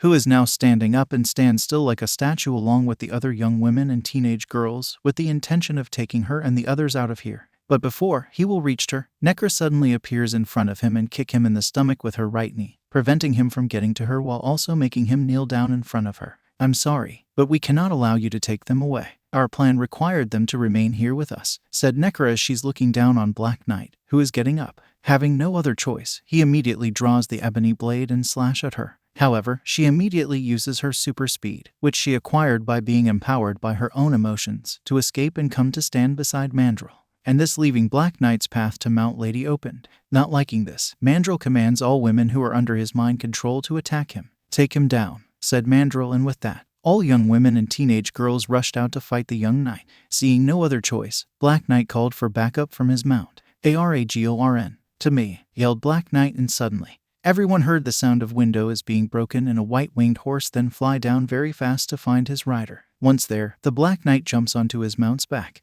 Then, he turned around and fired yellow energy blast from his sword to the women down below. But the blue-haired girl shoots the yellow blast waves to him. And when both types of energy waves clashed, it created a powerful electrified shockwave that exploded the entire warehouse. Boom! The shockwave, while it didn't destroy the infrastructure, it completely destroyed all windows and many boxes in the warehouse and also created a fog as well. But more importantly, it negates the effects of Mandrill's pheromones on his victims. As the young women and teenage girls who are Mandrill's victims are getting up, their eyes are no longer glowing yellow. That means they all have come back to their senses. Once the fog is beginning to die down, they begin to look around and found Moonfish, who is still lying on the ground in pain because Black Knight chopped some of his teeth off when he was using his quirk, although he is no longer screaming. Suddenly, they begin to hear the flapping sounds from above, so they looked up and see Aragorn is descending down to the ground with his rider, Black Knight, on his back. As soon as they landed, Mount Lady immediately walks out and asks him some questions. All right, what is going on here? How did I get here? Who are you? And why does that horse have wings? Asked Mount Lady, but before he could answer her, Acre suddenly runs out from the fading fog and to punch Black Knight. However, Aragorn simply turned around and kicked her with his hind legs, sending her flying to the wall and knock her oof cold. You will pay for ruining our plan, said Acre as Mandrill is walking out of the fog after her while also touching his left ribs with his right hand. When they heard that, most of his former victims quickly run out of the warehouse. As for you ladies, you all will be mine once again, said Mandrill as he's beginning to activate his quirk. But before his pheromones could be released, the blue-haired girl shoots a pair of yellow waves suddenly clashed into his body and sending him to fly hit the wall, knocking him out cold. But all three villains are now defeated. Mount Lady turned her attention to Black Knight and his horse. Now, speak up. Who are you? Asked Mount Lady as she's walking toward him and Aragorn.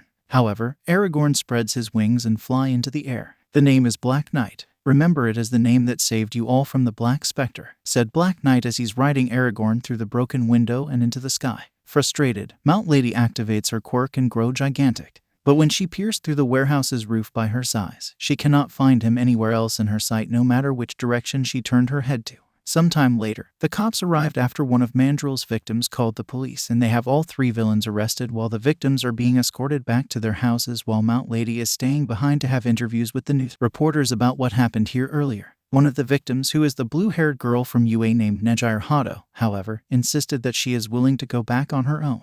On her way back to UA, she cannot help but think how much cool Black Knight is despite that he is a vigilante, thus beginning to have a crush on him in the process. He's so cool. His armor, his cape, his sword, and his horse. And from the look of it, he's at least a few years younger than me. And the way he simply had his horse turned around and kicked that villain in the face is so awesome. He must be quite an awesome horseman for sure to be able to do that, thought Nejire as she's thinking about Black Knight and how cool he is as a great horseman, oblivious to the fact that today is actually his first day on horseback. But of course, that didn't stop her to keep thinking about while also developing a crush on him in the process. Later in the evening, at the bar with no name, "Hey, kid, care to explain this?" asked Tamura as he's showing the news on his smartphone about 2 incidents related to a group called the Black Spectre to Izuku, who has just entered the bar and is no longer in his Black Knight's identity at the moment. In the news, Mount Lady is being interviewed by many news reporters about the second incident related to the Black Spectre. "Mount Lady, who is this Black Knight that rescued you and the other victims from the villains?" asked male news reporter. "This is the first time I saw him, so I do not know much. But the other heroes, and I can assure you all that he will be arrested like the other vigilantes who broke the laws," said Mount Lady. And then, the news ended when Shigaraki presses pause and turns his attention back to Izuku, whose face shows no emotions at all. "So tell me, kid, what's up with that?" asked Tamura. "Just because I decided to become a villain doesn't mean I should become a heartless murderer with no regards to lives of others, Shigaraki," said Izuku as he's sitting down near him at the bar. Then, Kurogiri walks up and offers him a glass of iced tea, which he kindly takes and begins to drink. And of course, he cannot brush the thought about him seeing Mount Lady somewhere else before but not as Mount Lady out of his head, despite that she said she is going to bring him in. Meanwhile, in an old mansion in Queens, New York. "Interesting indeed," said hooded figure as he is watching the news about the arrests of a group of villains called the Black Spectre on TV. "Let's see if we can bring this Black Spectre group to our cause." "The Order of the Hood," said hooded figure. A week has passed after the incidents related to the Black Spectre. Izuku is now spending most of his times each day improving his skills and using the Ebony Blade in a secluded area arranged to him by All for One and Kurogiri. Ever since he defeated the Black Spectre, he decided to practice his skills in swordsmanship and horse riding. Sometimes, Kurogiri often brought the other members of the League to come and help him with in practicing his skills. Today, Kurogiri brought with him 5 other members of the League along with him and Lady Nagin. The first one is a man with reddish-brown hair and white tank top, brown pants and metallic helmet named Victor. The second one is a hulking obese man in stitched pale green suit with gas mask on the face and 3 horns on the head named Stitched Giant. The third one is a short man with face similar to that of a snail in dark blue shirt and dark blue pants named Sickle Claw. The fourth one is a young woman in purple bodysuit with sleeves sporting a gray and light purple pattern along with black boots named Needle Hair. The fifth one is also a young woman as well. However, she sported the different hairstyle and also wearing magenta boots, magenta skirt, a magenta sports bra and 2 large arms bands with dark shades of magenta. Her name is Marshall Hare, and they are here today on the request of All for One to teach Izuku how to fight using the Ebony Blade and to help with his horse riding skills. "My, you're quite a cutie," said Needle Hair as she's looking at Izuku, particularly at his face. "Agree WTHU, girlfriend. He's definitely a one cute boy," said Marshall Hare while also looking at Izuku the same way her friend does.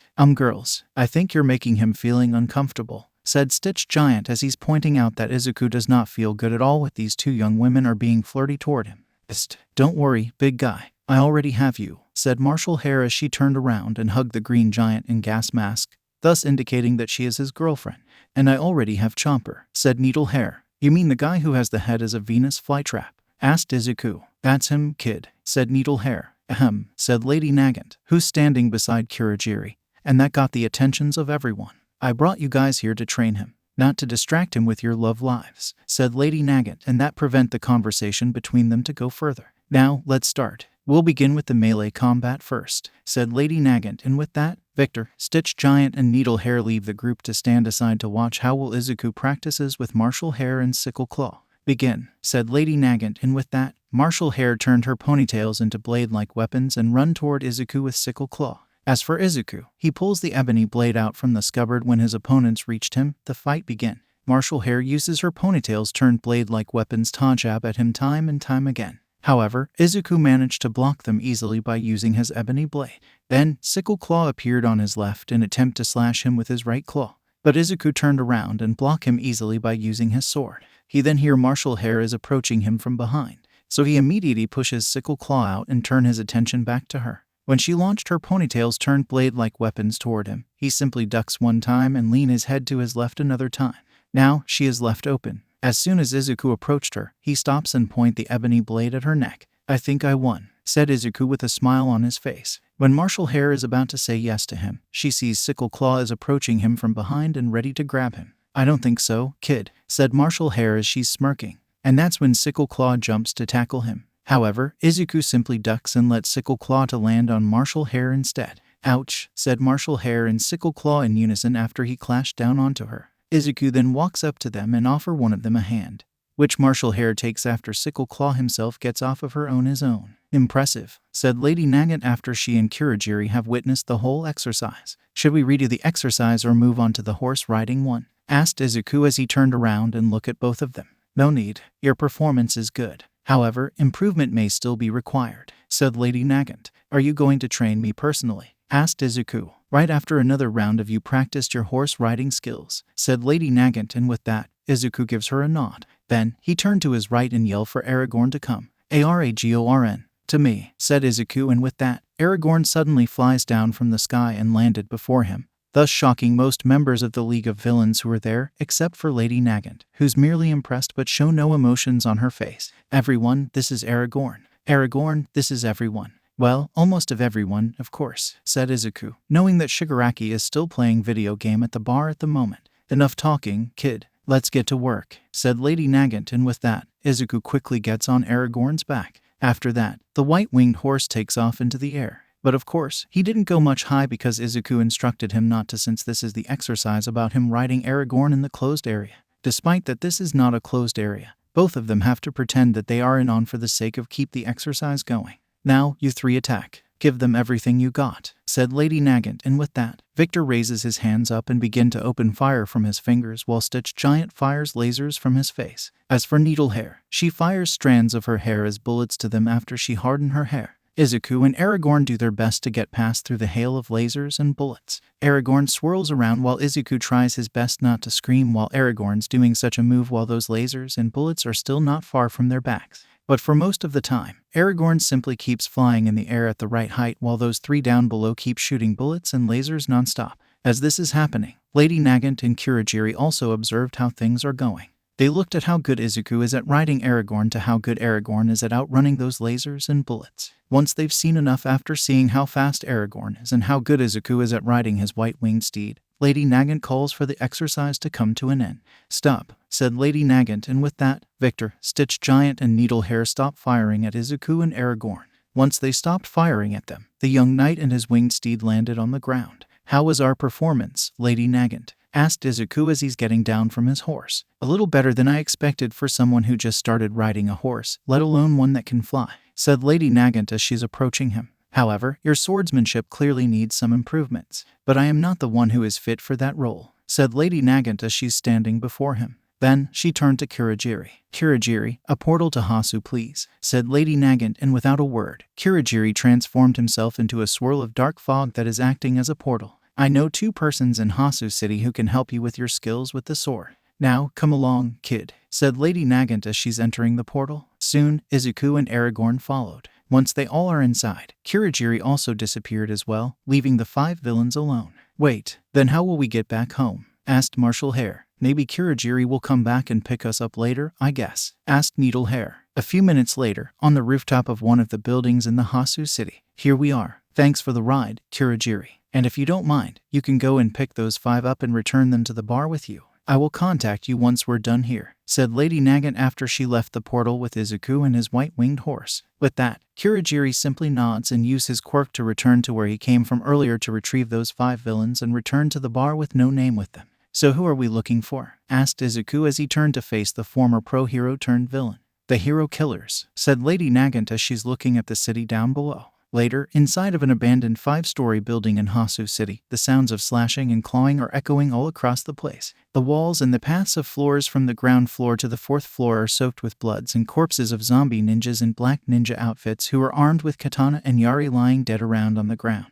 On the 5th floor, a man in red scarf and black combat suit with yellow bandages wrap around his arms is killing a horde of the zombie ninjas by using a katana in his hand.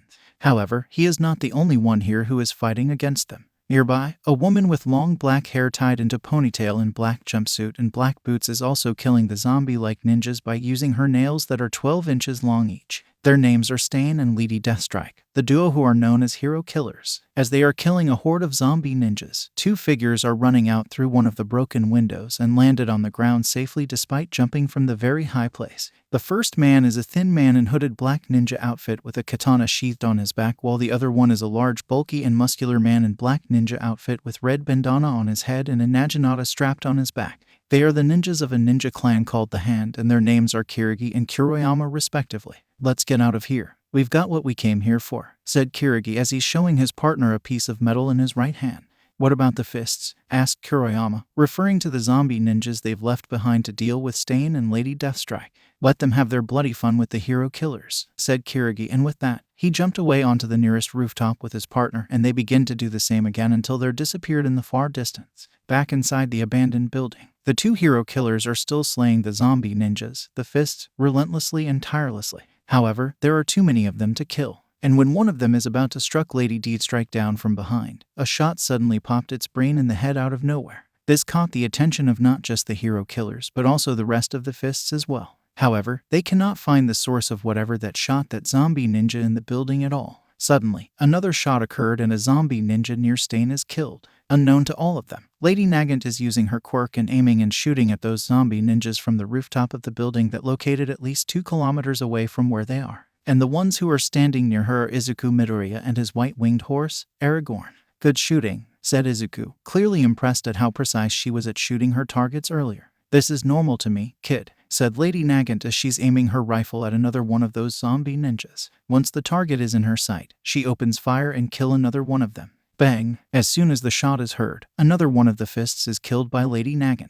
After a brief pause occurred because of what just happened, Stain and Lady Deathstrike seize the moment and begin to kill more of the zombie ninjas, as many as possible, while they are still distracted by 3 gunshots from earlier. But just as soon as they resumed the massacre, the zombie ninjas ignored the distractions earlier and turned their attentions back to the 2 hero killers. Knowing that Lady Nagant cannot help much, Izuku pulls his sword and says the magic word. "Avalon," said Izuku, and then he is encased in Black Knight's armor and cape. Then he gets on his winged horse and fly toward to the building where Stain, Lady Deathstrike, and a horde of the zombie ninjas are at the moment. Then he and Aragorn crash through the window, and Izuku jumps down and begin to use the Ebony Blade to fight off the fists, while Aragorn begins to kick the zombie ninjas or stomping down on them. The 2 hero killers witness their actions and are quite impressed. However, they are only impressed, not amazed. But they have no time to relax, let alone stop by and think about how the newcomer and his horse are fighting against the zombie ninjas, since they too have to fight for their own lives as well. So they continued to slaughter as many as zombie ninjas as many as they can, while Lady Nagant is firing shots to the fists from the top of a building to help them out. As this is all happening, Sir Percival is watching everything unfolded from the pocket dimension within the Ebony Blade. The pocket dimension within the Ebony Blade is a massive and endless dark matter with floating islands connected to one another by land bridges. As he's watching, the new wielder of the Ebony Blade is slaying the zombie ninjas. One of his descendants approached him. He's an Englishman with brown hair and black armor, black boots and red cape. His name is Eobard Garrington, the Black Knight from the time of the Third Crusade. "You haven't told him about the curse," said Eobard as he's approaching his ancestor from behind. "He does not need to know that." "Not now," said Percival. "We've already talked about this before. The last thing we wanted is for him to lose control of himself," said Eobard. "If I told him such a secret, he might throw the Ebony Blade away," said Percival. "And is that a bad thing because?" asked Eobard. "Without it, he cannot become Black Knight. And the world without Black Knight is the world that he desires," said Percival, and upon hearing that, Sir Garrington scoffs. "Well, he is also stuck in here with all of us. Thanks to you," said Eobard as he's crossing his arms. "I have no choice. He is an entity that cannot be killed," said Percival. "But why the Ebony Blade, not the Excalibur?" asked Eobard. "You know that already. It's because I was among the last ones standing at the Battle of Camlann after Mordred slain the king," said Percival. "Sigh, by the very least. Maybe we should check on the cage, seeing if he has made no progress in getting out," said Eobard. "If that will make you feel better, then so be it," said Percival, and then both of them transform themselves into balls of blue light and fly to somewhere else in this endless pocket dimension. Back to the outside world, Stain has finally killed the last of the zombie ninjas. Once done, he and Lady Deathstrike turned their attention to Black Knight and his horse. As they're approaching him, Lady Deathstrike deactivates her quirk, thus reverting her claws back into her hands. Then, Lady Nagant comes in through the broken window by using another one of her quirk called Air Walk, which was given to her by All for One, and walk up to the green-haired boy in armor and cape and his steed. "Well, if it isn't my old classmate back then," said Stain as he's smirking while looking at her with his partner. Stain and Lady Deathstrike, the infamous hero killers, said Lady Nagant. What are you doing here, old friend? Finally decided to join us in our quest to rid the society from the false heroes? Asked Lady Deathstrike. That's not why I'm here. I'm here because I wanted you two to do me a favor, said Lady Nagant, and then she rests her left hand on Black Knight, who is now standing on her left. I wanted you two to train him how to use a sword, said Lady Nagant and WhatIf that. Both Stain and Lady Deathstrike turned to look at the young knight who is standing near Lady Nagant. Wait, you're that vigilante who defeated a group of villains called the Black Spectre, said Lady Deathstrike. Finally recognized who he really is because she saw the news about him defeating the Black Spectre back then. Yes, I am. Is there a problem with that? Asked Izuku. On the contrary, we like what you did. You fearlessly stepped out of the crowd to save people from that brute and even went further by taking down the entire group and saved those who've been captured later. If you are not a true hero, kid, then I don't know what to call you, said Stain. Sadly, the public and the heroes didn't see it that way, said Izuku as he's looking down at his feet with a sad smile. Can we get back to the topic, please? Asked Lady Nagant in an impatient tone. We've saw his performance earlier. Quite impressive but not amazing, said Lady Deathstrike. Plus, we have no time to babysit a kid and his pony. We have, said Stain, but then Aragorn interrupts him by making the whinny noise with an angry face. I think he preferred to be called a steed, said Black Knight. Sigh, but like I said before, we have no time to babysit a kid and his steed. We're on a mission to stop the Hand, said Stain. The Hand? Asked Black Knight. It's the name of a ninja clan founded during the Sengoku Jidai, said Lady Deathstrike. The Hand is considered by today's Japan's criminal underworld as a myth. There is even tale that before the emergence of quirks and All for One's rise to power, the Hand was the one that dominated Japan's criminal underworld. But some villains like us know they are real, said Lady Nagant. And how do you know them? Asked Black Knight. Stain, Lady Deathstrike and I, we used to deal with the people who are ninjas before, said Lady Nagant, and that alone ended Izuku's suspicious feeling about their relations with the Hand. But aren't you two usually going after pro-heroes? What did these ninjas do to make you feel upset? Asked Black Knight. It's because we happen to know what are they planning to do, kid, said Stain. We don't know the full details, but we heard that they're going to revive the Hand's power over Japan's criminal underworld, said Lady Deathstrike. And that basically means they're plotting against All for One, muttered Lady Nagant, making sure they won't hurt her. But why? Why are you two doing this? Why are you two fighting them? Why are you two trying to save all villains from being ruled by them? Asked Black Knight. We're doing this not for some thugs and goons on the street, kid. We're doing this for innocent people out there, said Lady Deathstrike, and that alone makes Izuku remembers back when he was fighting against the Black Spectre. He took them down because he wanted to protect the innocent people out there despite the fact that he is now a villain. This has proven to Izuku that now all villains are not necessarily bad people. The public and the heroes can call them villains, but that won't stop them from doing good. Now, tell me this, kid. Why did you come in and save us while it has nothing to do with you at all? Asked Stain, and that question alone shocks Izuku. Well, it's because I can't just let you guys face them alone. It doesn't matter that am I a villain or not. I will help anyone who needed help, said Black Knight, and when the hero killers heard that, they're motivated and amazed by the boy's declaration. Interesting indeed, thought Stain as he's looking at the young knight before him. This kid should be a hero. How in the world did he end up becoming a villain? Thought Lady Deathstrike as she's also looking down at him as well. Such a shame that someone like you ended up as a villain, boy. You're definitely someone who deserved to become a hero, thought Lady Nagant as she's looking at him with the corners of her eyes. Maybe this won't be a waste of time. All right, I'll take you in as my pupil, boy, said Stain.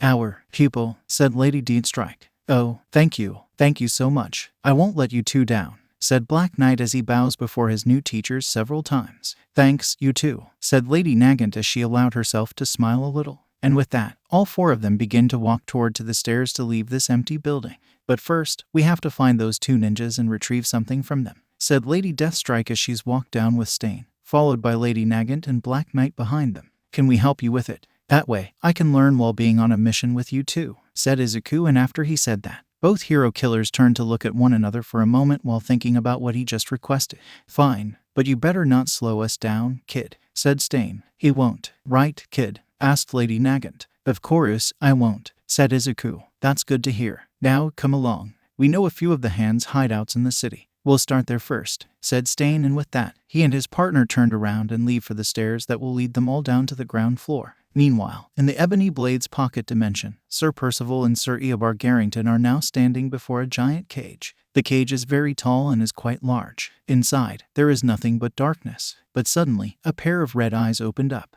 After that, a giant black claw is launched toward the bars. But as soon as the claw comes into contact with the bars, it electrocuted the giant black claw with yellow electricity. This makes the owner of that claw to roar out in pain while closing those two red eyes. Roar. Once the roar ended, the red eyes reopened while looking straight at Sir Percival and his descendant with anger and hatred.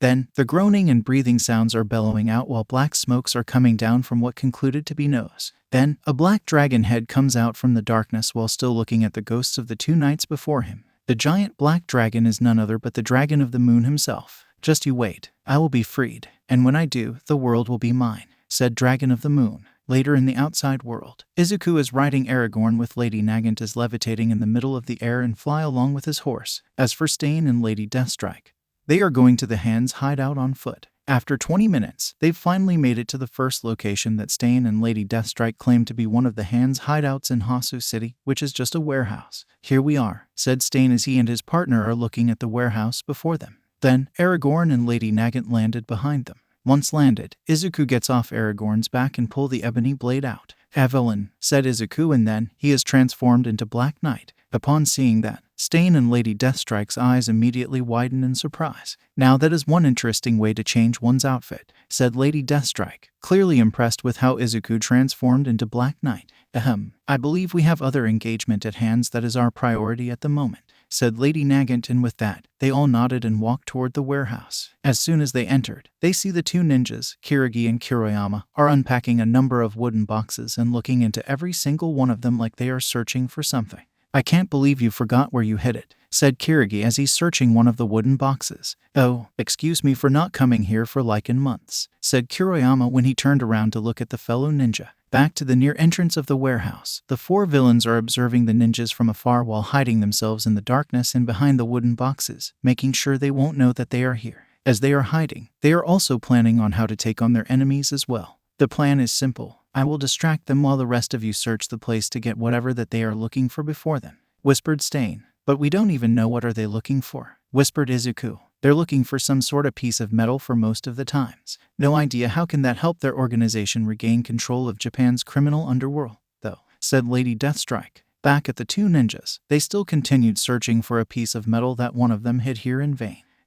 This will take forever, said Kuroyama. And whose fault is that? Asked Kirigi as he turned around to face the large ninja. But before their argument could get any further, Stain suddenly jumps out from his hiding spot, pull out his katana and attempt to slash at them, which he successfully did by slashing at Kirigi's left arm. LHHH, screamed Kirigi after Stain slashed him at his left arm. Reacted fast, Kuroyama pulls the Naginata out to fight Stain to save his partner from being killed by the male hero killer. As the large ninja is engaging Stain in a duel, his thin partner uses his right arm to swipe some blood from his left arm and begin to do the hand signs. Once done, he slams his blood-covered right hand onto the ground, summoning Jutsu, yelled Kirigi, and then a massive smoky explosion occurred, and when the white smoke has died down, it's revealed that Kirigi has summoned a group of zombie ninjas called the Fists to fight Stain. You won't survive this time, Stain. Get him, said Kirigi as he's pointing to the male hero killer for the zombie ninjas, telling them that he is the target. Upon receiving the order, all zombie ninjas immediately rushed out to fight him. Seeing the Fists are coming in, Kuroyama quickly disengages the duel and retreat to stand near his partner. As Stain is fighting against the zombie ninjas, the two ninjas turned around to check the rest of the warehouse to find what they are looking for. Unbeknownst to them, Lady Deathstrike, Lady Nagant, and Black Knight are also looking for whatever that they are looking for as well. Nothing here, whispered Black Knight after he opened another one of the empty wooden boxes. Same here, whispered Lady Nagant after she checked hers. I found nothing as well, said Lady Deathstrike after she checked her box. Back at the fight between Stain and the Fists are rapidly losing their number as Stain is slashing his katana at them relentlessly. He stabs into one of the Fists before him before pull out and slash at the two incoming zombie ninjas at their chests, killing both of them. One of the zombie ninjas jumps into the air to stab him from behind with a katana, but Stain turned around in time and slashed that zombie ninja in half, making it fall into two pieces. However, that is not the end of that zombie ninja, since it can still move and try to take on Stain despite having no legs. But Stain simply stabs it in the head, killing it for real this time. 5 more zombie ninjas are running toward him as he turned around to face them. With his skills in swordsmanship, Stain slashes at the head of the first incoming zombie ninja, thus beheading it. He then proceeds to stab the second one with his sword in the head before immediately pulling out and cut the third and the fourth zombie ninjas in a one single slash, thus killing them both in a single blow. As for the fifth one, he swings his katana at its stomach and cut it in half and kicked the upper body to a pile of the wooden boxes before him. Then, the boxes fall down and a metal gauntlet with fingers as claws falls out from one of the fallen boxes with the loud clanking sound. Upon hearing it, the two living ninjas stopped their search and quickly turned around to see the metal gauntlet on the ground. "There it is," said Kuroyama, and with that, Kirigi summons more of the fists to come to fight Stain while his partner, Kuroyama, is retrieving the metal claw. "I got it," said Kuroyama as soon as he grabs it. But then, a shot suddenly hits the metal claw and forces him to let go it. Then, he turned around to his right to see that Lady Nagant is aiming her left arm-turned rifle at him while Lady Deathstrike and Black Knight are standing by her sides. It turned out that the clanking sound also got their attention as well. "Next time you move, you will have a hole in your head," said Lady Nagant as she's aiming her rifle at him. Without other option, Kirigi swipes some blood from his wound on his left arm and used to perform another summoning jutsu. "Summoning Jutsu," yelled Kirigi, and then another group of zombie ninjas appeared after the smoke has died down. "Kill them," yelled Kirigi as he's pointing to Lady Nagant, Black Knight, and Lady Deathstrike. "Aragorn, to me," yelled Black Knight, and then his white-winged horse crashed down from one of the windows from the rooftop and fly through a group of the zombie ninjas and their summoner and his partner, making them all falling on their backs. Once done, he landed near his rider. Seeing an opportunity, Lady Deathstrike quickly activates her quirk, extending her fingers into claws, and run to slash at the fallen zombie ninjas as many as possible while Black Knight runs out to grab the metal gauntlet on the ground, which he can easily take since all fallen zombie ninjas are being slaughtered by Lady Deathstrike while Lady Nagant is aiming her rifle at Kuroyama and Kirigi is injured at the moment. "I got it. We can leave now," yelled Black Knight as he's running toward to Aragorn and get on his back. Upon hearing that, Stain and the two female villains quickly leave the warehouse, leaving the two ninjas alone. Later, at the hero killer's hideout. "Here," said Izuku as he's giving the metal gauntlet to Stain. "Thanks, kid. Without it, those two cannot achieve their plan," said Stain as he's looking at the metal gauntlet with fingers as claws in his right hand. "So about training me," said Izuku. "We can begin tomorrow," said Stain. "So for now, just rest. You've been through too much already in one day," said Lady Deathstrike, and with that, Izuku nodded and go to take some rest while Lady Nagant is being left behind with them. "So do you mind telling me why someone who deserved to be a hero like that kid ended up becoming a villain?" asked Stain as he and his partner are looking at Lady Nagant with curiosities in their minds. "It's a long story," said Lady Nagant. A day passed after their attack on the hand. Stain and Lady Deathstrike begin to train Izuku in how to use his sword like a real swordman in their hideout while Lady Nagant contacted Kurogiri and informed him about the hand's latest activity and the plot against All for One. As soon as Izuku gets up from his sleep, Stain and his partner quickly called him to come with them with the Ebony Blade. Before he could even get into the position, Stain attacks him with his katana. What the said Izuku is Stain suddenly attacked him with his katana, instead of blocking it with the Ebony Blade. Izuku jumps backward to dodge the incoming attack instead. "What was that?" asked Izuku. "My first lesson about the arts of swordsmanship to you. Do not give the enemy a chance to attack during the confrontation. So you have to seize the moment and attack before the enemy is ready to attack," said Stain before he continues his attack. But this time, Izuku managed to block his sword with the Ebony Blade. After successfully blocked the attack, the young knight and the male hero killer are locked in an attempt to push one another down. Of course, Stain is older and stronger, so it doesn't take long before he can overpower Izuku and force him to get down on his knees. As he is being forced to kneel down, Izuku disengages and jumps away backward to get away from Stain before clumsily landed on his butt due to lacking experience in doing so. "Ouch," groaned Izuku as he's getting up while rubbing his butt with his left hand. "Kid, look out," said Stain as he's running toward to the green-haired boy with the katana in his hands. When he is about to swing the sword to the boy, Izuku blocked it once again by using the Ebony Blade. Lesson number 2 from me. In real life, the enemies will not tell you when they are going to attack, let alone giving you a time to rest, said Stain as he's pushing his sword against Izuku's sword. Suddenly, he uses all of his strength to push Izuku off and then use his right leg to kick him in the left leg, causing him to fall on his back. Before Izuku could get up, Stain's katana suddenly being pointed at his face. Lesson number 3 is the most important. You fall, you die, said Stain, and with that, he puts the katana back into sheath on his back. After that, Izuku gets up on his own. That's all for now. The rest will be about how you use your sword properly like a real swordman, said Stain as he's heading out with his partner. Where are you two going? Asked Izuku. Continuing our quest of getting rid of the false heroes from this world, said Lady Deathstrike as she's heading out with her partner. And once they left, Izuku and Lady Nagant are the only residents in this abandoned building for the moment.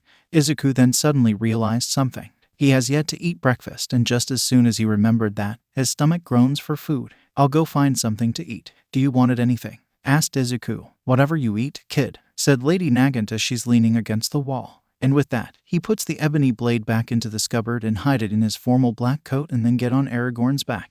Then, he rides his steed out and head to somewhere else in the city to find something to eat. But unbeknownst to him and his white-winged steed, they are being watched. High above them are a group of men in black clothing standing on what appeared to be swords that can fly. "There he is, the boy who was with Lailaney," said leader of the men in black clothing as he's looking down at the boy and his winged steed with his men. "Capture him alive. He can lead us to the Mandarin's daughter," said leader of the men in black clothing, and all of his team's members nodded and fly away into many other directions to attack him from multiple directions. Later, Izuku at a cafe in Hasu City, buying some drinks and foods for both himself and Lady Nagant while Aragorn is waiting for him by standing on the cafe's rooftop.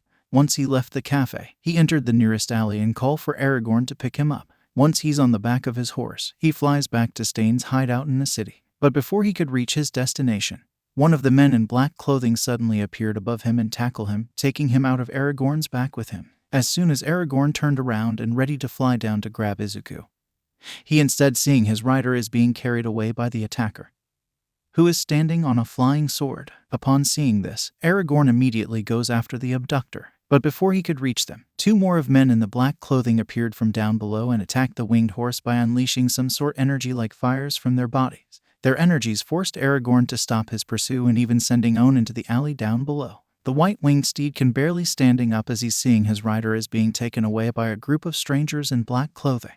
Then, he lost his consciousness due to the crash landing that happened earlier. Sometime later, in one of the penthouses of Atlas Hotel in Hasu City, here's the kid that was with her, Elder Al-Wazar, said leader of the men in black clothing as his men are bringing Izuku before one of their sex elders, who is an Afghan man in long brown robe, light blue shirt and brown shoes, who is sitting on a sofa. As for the leader himself, he is carrying the ebony blade in his hands after he searched Izuku to make sure that he doesn't have a weapon with him.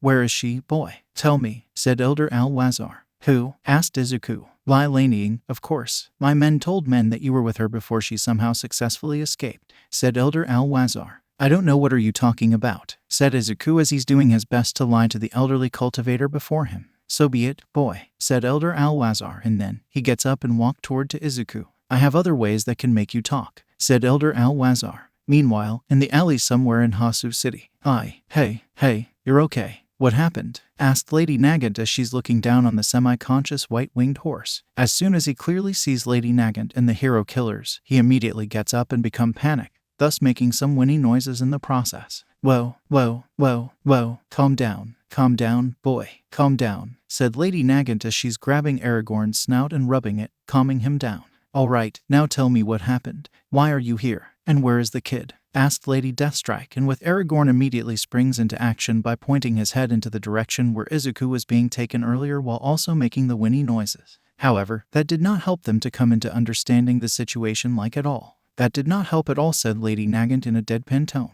So instead of keep telling them what happened in his way, Aragorn turned around and showed his back to them, wanting for them to get on his back. It took a while for all three of them to understand until the winged horse tilted his head to his right, telling her to get on his back. "I think he wanted us to get on his back," said Stain. "If this will help me find the kid, then so be it," said Lady Deathstrike, and then she gets on Aragorn's back, followed by Stain while Lady Nagant activated her second quirk to levitate herself into the air. Once the hero killers are on his back, Aragorn flies up high into the air and go into the direction where the green-haired boy has been taken earlier. Having memorized Izuku's scent ever since becoming his mount, he flies very fast to where the Atlas Hotel is in the city with Lady Nagant is floating after him as fast as possible. Meanwhile, in one of the penthouses in the Atlas Hotel, "Tell me where she is. If not, you will suffer fate worse than dead," said Elder Al-Wazar. "Like I said before, I have no idea what are you talking about," said Izuku as he's doing his best to lie to make sure they won't know that Lailaney has went into seclusion to break through into the higher realm of cultivation. "Fine," said Elder Al-Wazar, and then he turned to one of his subordinates, who is one of the men in the black clothing. "Bring me one of the slave contracts," said Elder Al-Wazar, and with that subordinate walks away to get what he is commanded to get. "If you expect me to sign a contract that will turn me your slave, you can forget about it," said Izuku. "Slave contract is not an actual contract, boy. It's a talisman, and once I used it on you, I can order your death at any moment," said Elder Al-Wazar, and upon hearing that, Izuku begins to fear for real. However, he managed to remain strong and not slip out a single word about Lilani. Then, the subordinate returns with a black talisman with red Chinese writing on it. He then gives it to the elder, who then shows it to the green-haired boy before him. "One last chance, boy. Where is she?" asked Elder Al-Wazar. "I don't know," yelled Izuku, and with that, Elder Al-Wazar's face becomes grim. "So be it, boy," said Al-Wazar, and then he leans his right, which is the hand that holding the talisman, closer to Izuku's forehead. But before he can put it on his forehead, a shot suddenly breaks in through one of the penthouse's window and destroys the talisman, thus rendering it useless. "What?" asked Elder Al-Wazar, and suddenly, Aragorn crashes through the shot window with Lady Deathstrike and Stain on his back. Their sudden arrival halted all movements in the room and also shocked everyone. Seizing the moment, all three of them immediately launched an attack on the cultivators. "Attack!" yelled Elder Al-Wazar upon seeing the enemies are making the move first. Upon receiving the command, all of his subordinates, the men in black clothing, immediately jumped to actions while also drawing their short swords called Giant to fight the hero killers. But before any one of them could reach them, one of them is suddenly shot dead in the head by Lady Nagant, who positioned herself from the building across the hotel. As the chaos is erupting in the room, Izuku seized his chance to retake the Ebony Blade from the leader of the men in the black clothing and say the magic word. "Avalon," said Izuku, and then he is transformed into Black Knight. As soon as he transformed, he immediately slices the leader of the men in black clothing half, thus killing him. Seeing him manage to regain his sword, Elder Al-Wazar immediately empowers his right fist, making it glowing yellow and launch the energy towards the Black Knight. However, Black Knight manages to block and absorb the energy with the Ebony Blade. After absorbed, he launched it back to the cultivator, injuring the right side of his face. "HHH!" screamed Elder Al-Wazar as he's screaming very loud due to the injury he just received at his face. In the meantime, Stain slashes one of the men in black clothing at the chest and killed him, while Lady Deathstrike uses her claws to slash deeply at the necks of two of her enemies, killing them instantly. When one of them is about to stab her in the back, he is shot to death by Lady Nagant from across the building.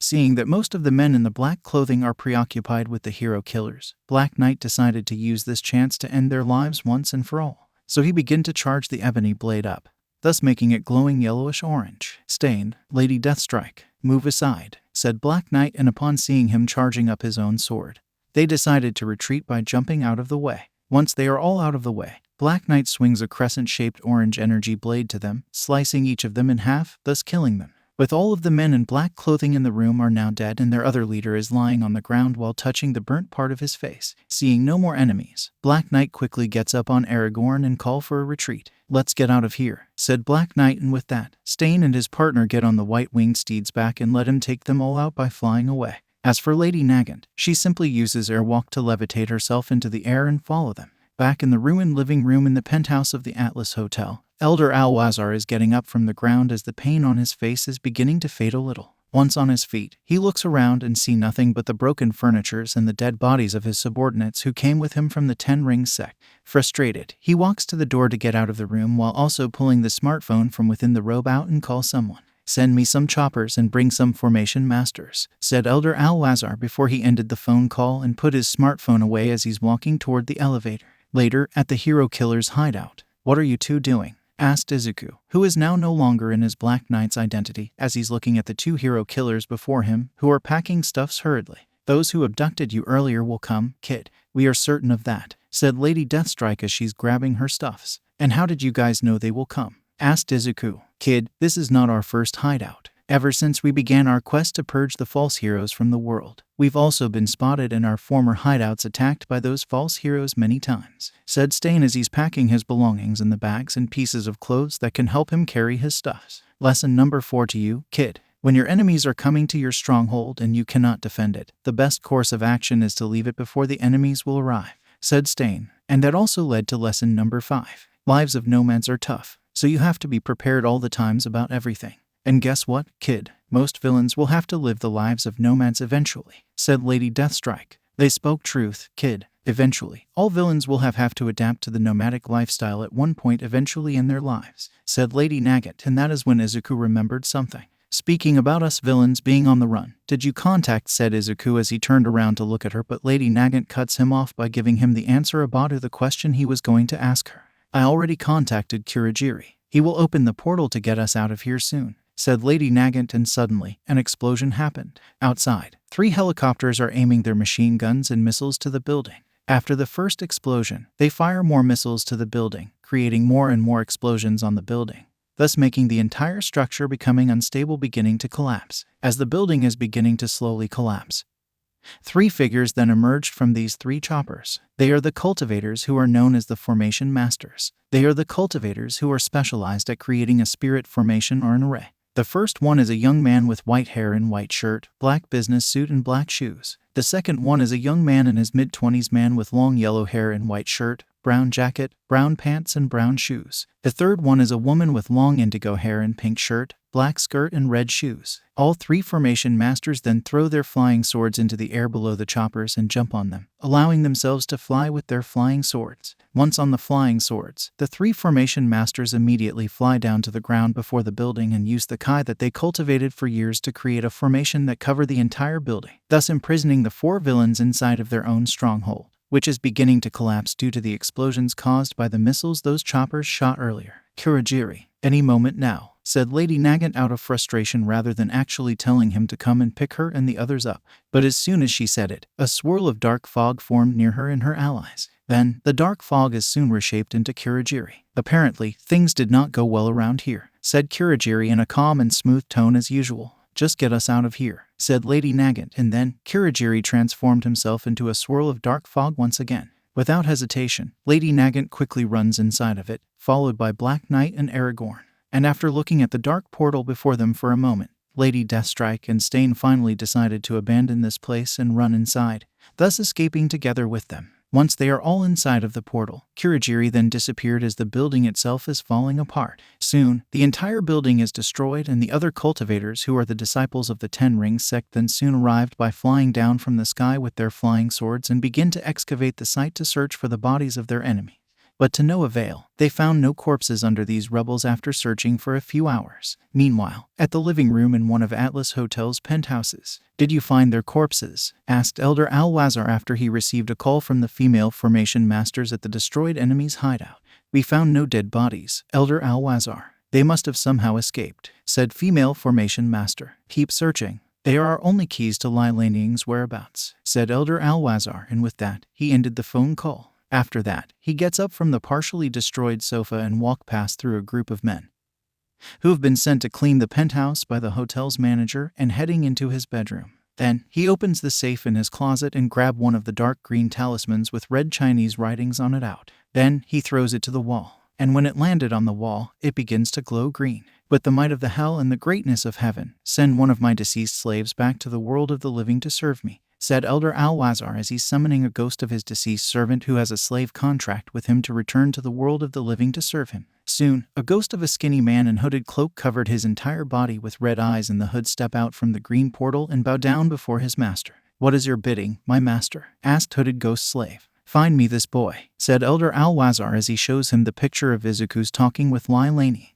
"Bring him back to me alive if it is possible. If not, then kill him and bring me his corpse, so that I can turn him into another one of my deceased slaves like you," said Elder Alwazar. "As you command," said hooded ghost slave, and with that, he flies through the window into the sky to find where Izuku Midoriya and his allies are. Later, at the bar with No Name and Kamino Ward. "Thanks for the safe, Kurogiri," said Black Knight. "No problem, Black Knight," said Kurogiri. "Now that we are safe from the collapsing building, take us back to Hasu. Anywhere else in the city but that recently destroyed building would be fine," said Stain. "Such a shame, I was thinking of recruiting you too," said Tamura, who is sitting by the counter on one of the chairs as usual. And when Black Knight and Lady Nagant heard that from their leader, they are shocked. And they are not the only ones who heard it, because the other occupants in the bar are Invisible Wall, Victor, and a man in orange sweater, magenta pants, and black boots with the head as a Venus flytrap named Chopper, who are leaning against the wall on the opposite of the bar while also drinking their own drinks as they are looking at the conversation near the counter with interests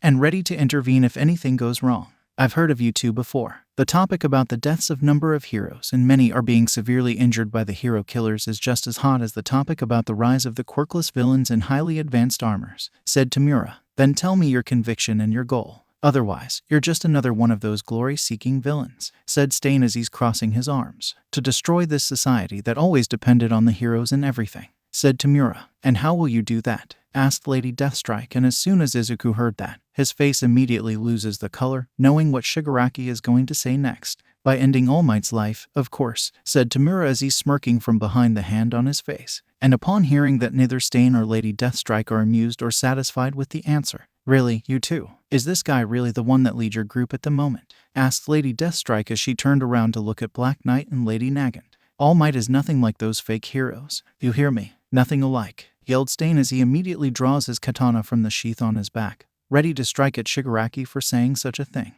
Whoa, hold on. No need to get bloody, said Black Knight as he's running in to stand between Shigaraki and Stain, who are about to attack each other, while also raising his hands to prevent them from getting close to one another and also to prevent Invisible Wall, Victor and Chomper to intervene. With Black Knight in the way, the leader of the League of Villains and the male hero killer back off from harming one another to death. Now, may I have you two attention, please? Asked Black Knight. I'm listening, kid, said Stain as he's putting his sword back into its sheath on his back as he's looking at the boy. Say whatever that you have to say, said Tamura as he's crossing his arms while also eyeing at the young man in knight's armor before him. Stain, Lady Deathstrike, if you two wish not to, both of you don't have to join us, said Black Knight as he turned to look at both hero killers. What? Asked Tamura, and as he is about to get off his chair, Kurogiri stops him. Let him finish, Shigaraki, said Kurogiri. If we can prove to you two why we wanted to destroy the current society, will you two become our allies? Asked Black Knight, and this earned the interests from the hero killers, and these interests make them begin to think about the boy's offer. After thinking for a moment about this matter, they've finally come to the conclusion. You got yourself a deal, kid, said Stain as he's smirking. Thank you for your time then, said Lady Nagant, and with that, Kurogiri uses his hands to create a portal that will lead to Hasu.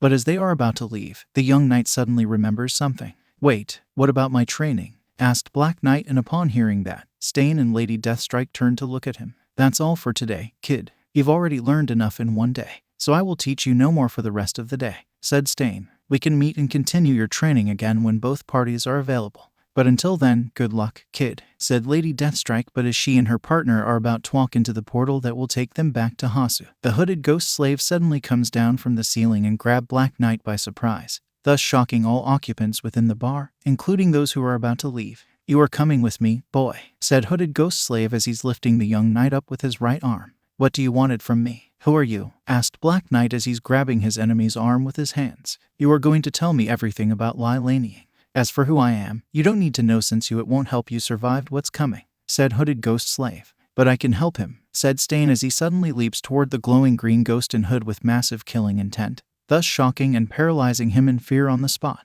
What? This mortal can make me feel fear, thought hooded ghost slave, and as he is being paralyzed in fear, Stain unleashes his katana and slices the ghost's right arm off and then stab him in the chest. After his right arm has been sliced off, Black Knight is freed from his grasp. Suddenly, the wound caused by Stain stabbed him earlier begin to heal rapidly while his right arm floats back to his right elbow and reattach itself to it. After repaired his own body, he is ready for another fight. You all will suffer for this, said hooded ghost slave, and then he unleashes 9 glowing green chains from under his hood and contain Black Knight, Stain, Lady Deathstrike, Lady Nagant, Tamura, Shigaraki, Kurogiri, Invisible Wall, Victor and Chomper as fast as lightning.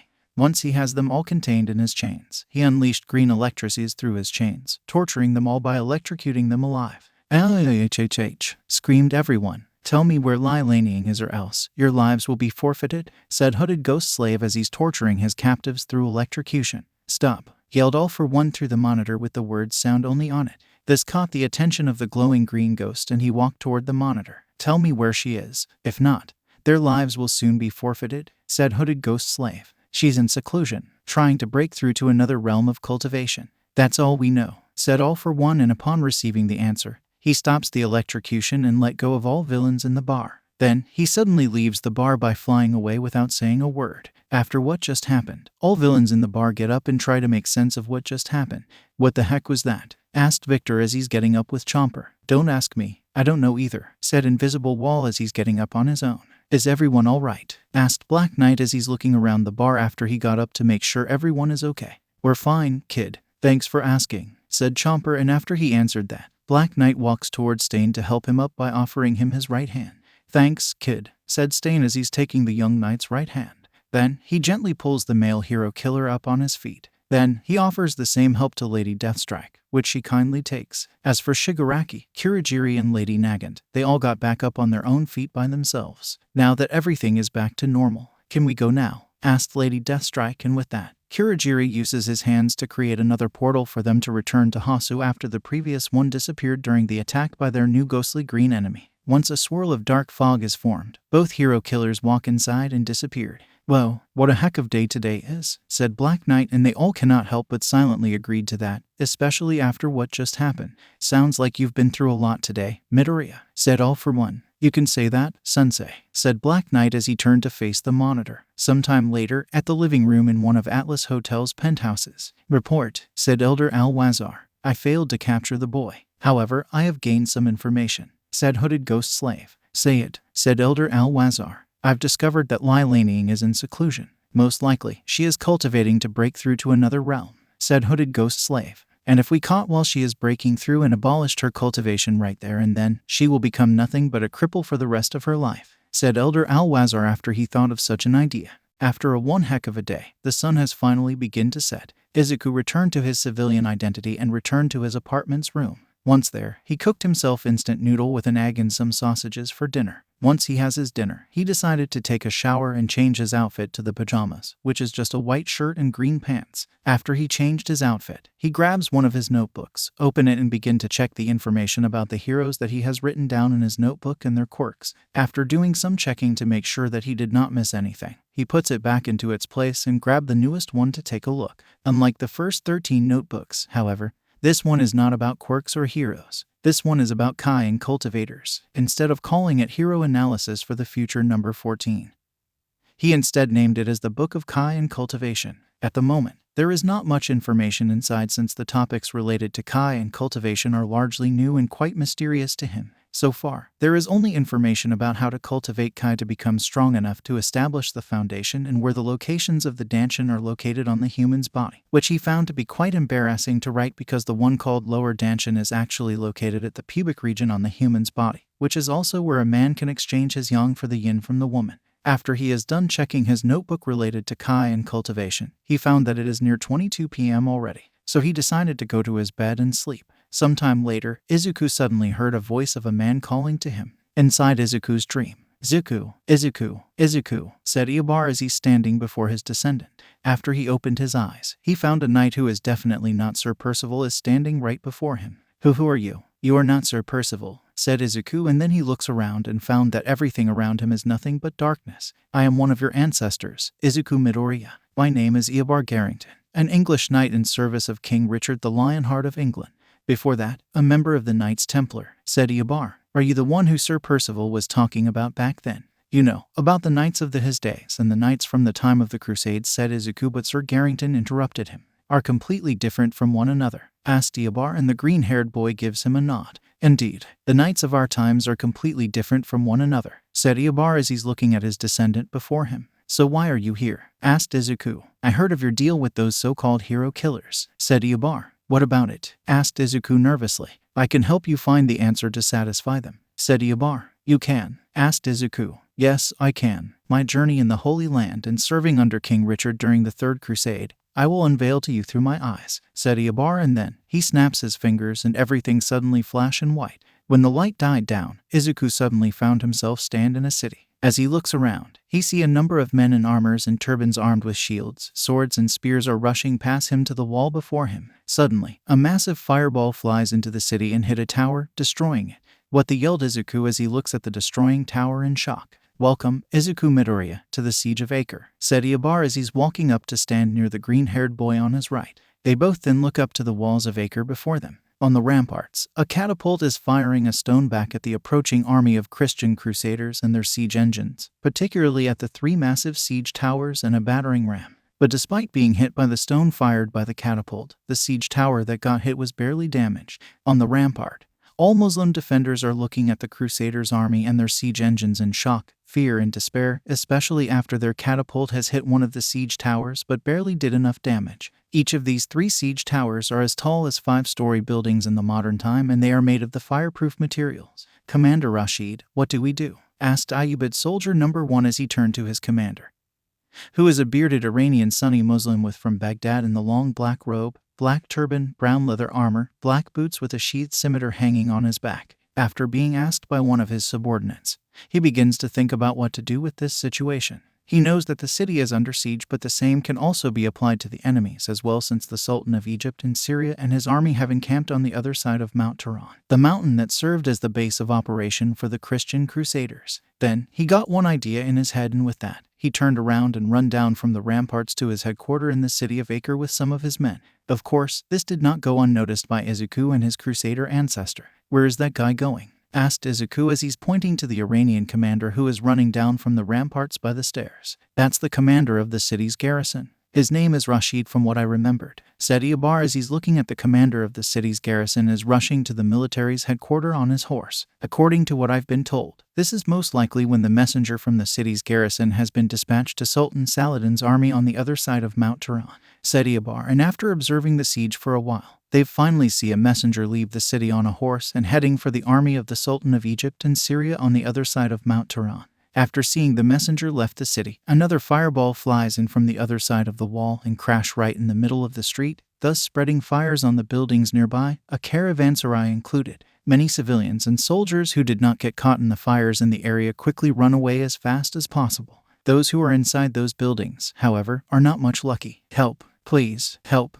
us," said 4 Muslim Ayyubid civilians who are stuck inside of the burning caravanserai, as they are waving their hands for help from the people from the outside. Down below them, the ground floor of the building is being burned by the fire from the fireball that crashed on the street earlier. Izuku sees this and wanted to help. However, his ancestor grabs his right shoulder and shakes his head. "This is the past, boy. You cannot do anything about it," said Ibar, reminding him that he cannot do anything to help anyone in this siege. "I know, but," said Izuku as he's looking down to his feet with despair written all over his face. But before he could finish what he is saying, a group of people suddenly run past him with buckets of water in their hands. "Put out the fire. Hurry," said Ayyubid soldier number 2, and he immediately splashed the water into the fire, thus extinguishing it.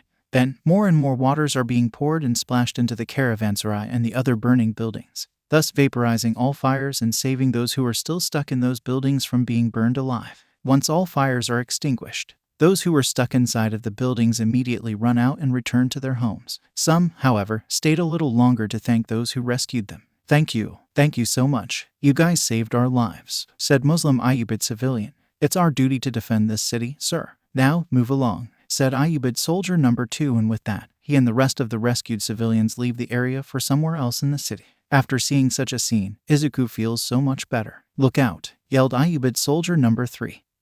And this caught the attention of both Izuku and Sir Garrington, who turned around to look at the Ayyubid soldier who yelled out earlier. "Siege engines. The Franks are sending in their war machines," said Ayyubid soldier number 3, who's running down from the ramparts to alert the commander that the siege towers are now near the city's walls. On the ramparts, a catapult opens fire, sending another of the burning stone toward the approaching army of crusaders. The burning stone crashed right before 2 crusaders, blasting them away while effectively killing them on the spots. However, this did not stop the crusaders to stop advancing at all, especially now that their battering ram and his siege towers are now right before the city's walls. "Hurry, everyone. We need to get back on the ramparts and prevent the Franks from getting in," said Ayyubid soldier number 2, and with that, he rushes back to the ramparts along with the other Ayyubid soldiers, and bring more ammunition. "We need to prevent those towers from reaching the walls at all costs," said Ayyubid soldier number 2 as he and his men are getting back up to the ramparts to help the others defend the walls in the city, while 2 of his men split up from the group to tell those who stationed at the weapons storage to bring more ammunition for the catapult. Soon, the 2 men are back with ore soldiers with the carts of jars full fuels that can be used to light up the Greek fire. As soon as the men stationed at the catapult received them,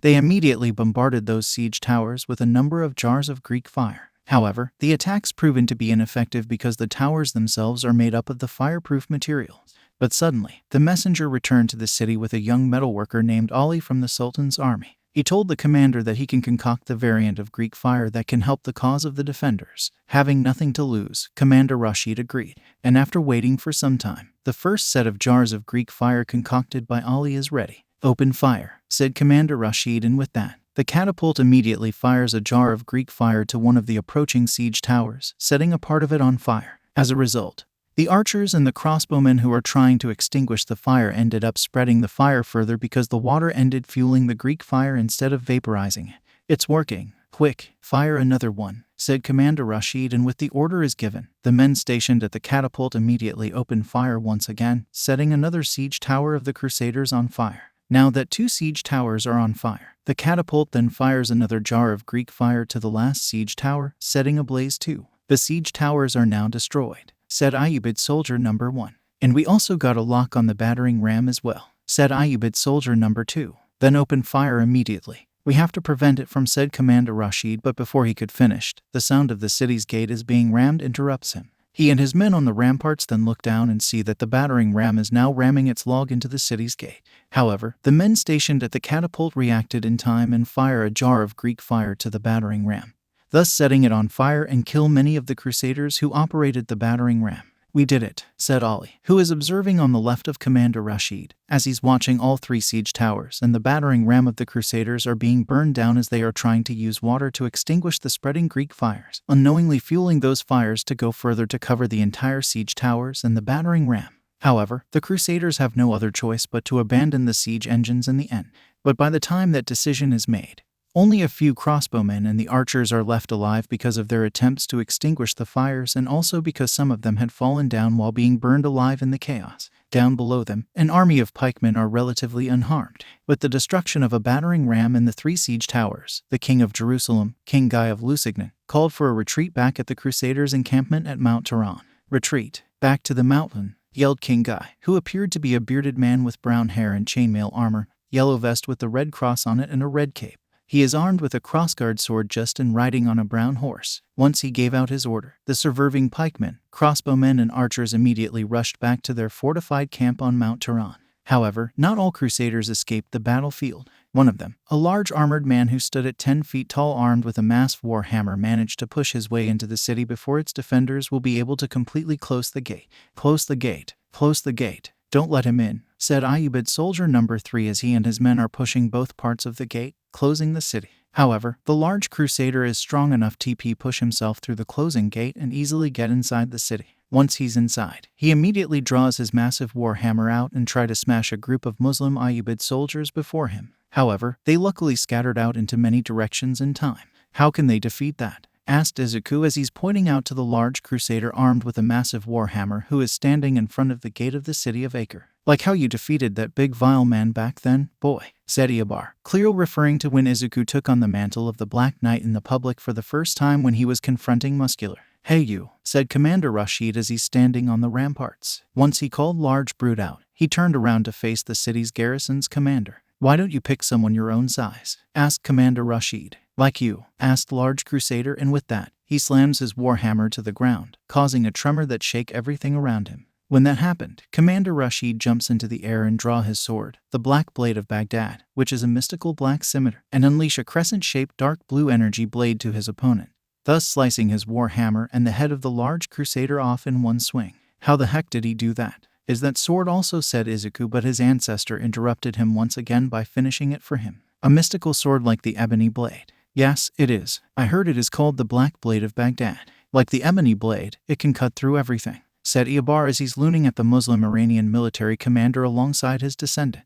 Now, let's fast forward a little, shall we? Asked Iyabar, and before Izuku could ask, his ancestor snaps his fingers and another bright flash occurred, changing the entire scene. When the light died down, Izuku and Sir Garrington found themselves standing in the middle of the Crusaders' fortified encampment with the snows are falling around all over the place. This is the camp of my comrades and I during the siege back in November of 1190, said Iyabar as he's showing Izuku what the camp actually looks like. Both of them see the ditches dug by the Crusaders before them and a number of tents around them. Outside of the ditches, they see the army of the Ayyubid Sultanate under the command of Sultan Saladin from afar. As they are looking around, they suddenly spotted 2 knights are engaging in a duel. What's happening? Asked Izuku as he's watching a duel between 2 knights. Allow me to ask you this, boy. Why the heroes in your age believed quirks are the needing factors to become heroes? Asked Iyabar. What does that have anything to do with what these 2 are doing? Asked Izuku. You will see, said Iyabar in a very grime tone as he's narrowing his eyes at the 2 knights who are locked in a duel before him and his descendant.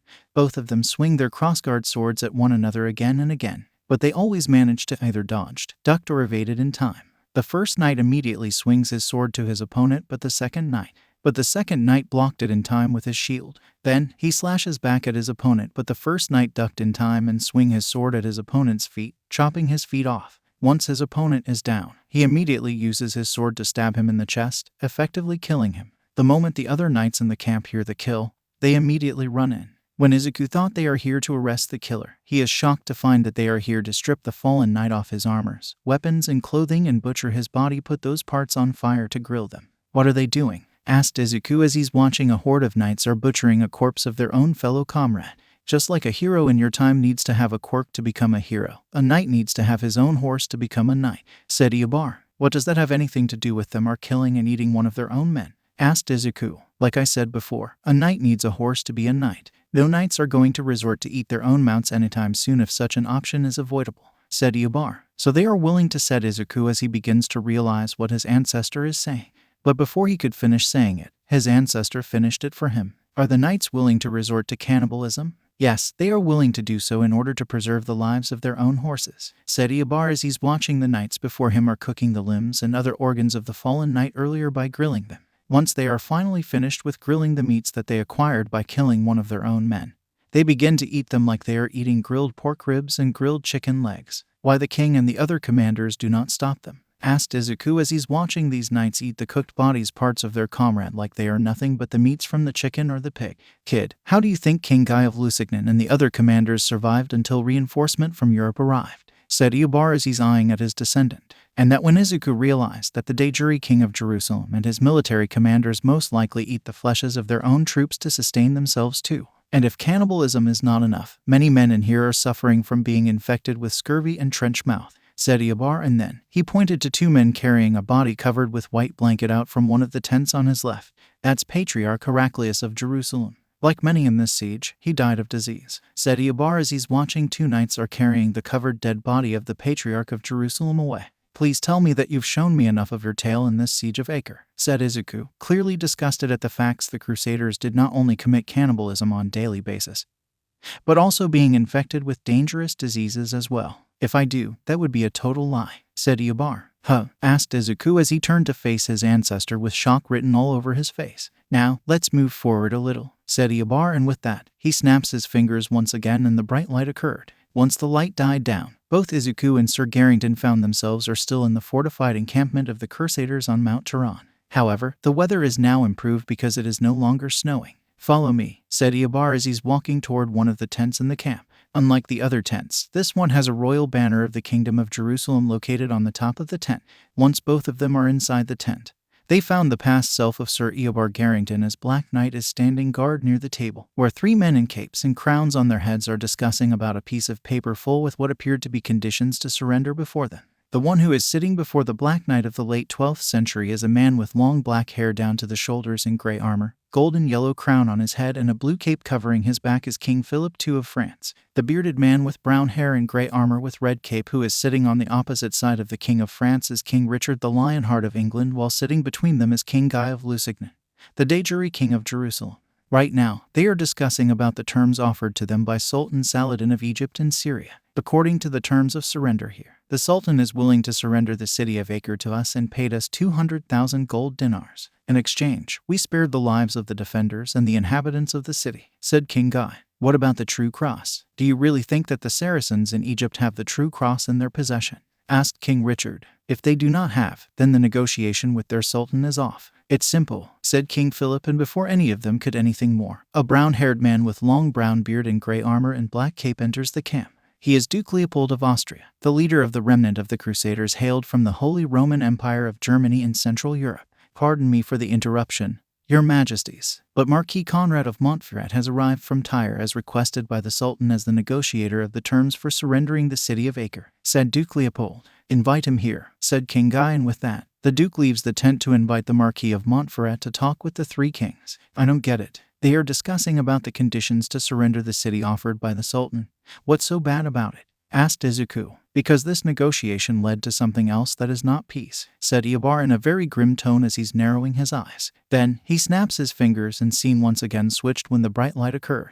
When the light died down, both Sir Garrington and his green-haired descendant found themselves are standing in the middle of a field, which is being sandwiched between two armies. On their left is the army of the Crusaders with King Richard as their now undisputed leader since King Philip II of France sailed back to Europe with his men. On their right is an army of Muslims from the Ayyubid Sultanate, which is standing on the ridge of Mount Turan. and the entire army is under the command of Sultan al-Nasir Salah ad-Din ibn Ayyub and his brother, Saif ad-Din Abu Bakr, known to the Europeans as Sultan Saladin and Safaddin. The Sultan appeared to be an elderly Kurdish man with black beard and gray armor, blue turban and blue robe called kaftan, and he is riding on a brown horse while his brother is a bearded man with black hair and gray armor and green kaftan, who is riding on another brown horse. Both armies are watching at one another intently due to what is happening with the Crusaders' army. Before an army of Crusaders are the inhabitants and soldiers who surrendered to them after the siege of Acre ended.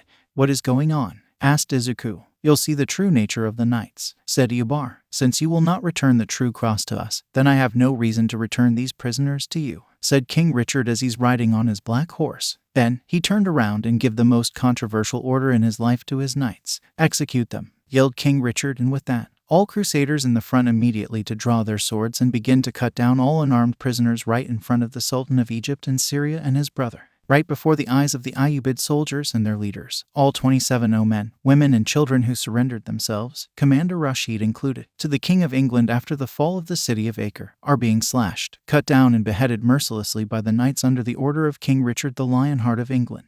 Their screams are echoing through the sky and the land while their bloods are flowing down from their corpses to the ground, tainting the Holy Land with their bloods. In response for this, after witnessing such brutal act, the Sultan of Egypt and Syria orders his men to execute all 23 Christian prisoners that he has in his army right before the eyes of the Crusaders. Cannot bear it anymore. Izuku falls down on his knees and begin to cry for their deaths and how much merciless, cruel, unforgiving and brutal someone with the title of the Lionheart is, blaming him not only for the deaths of the 27 Muslim prisoners that he just ordered to be executed, but also the deaths of the 23 Christian prisoners who were executed on order of Saladin as the counterattack for the King of England's action.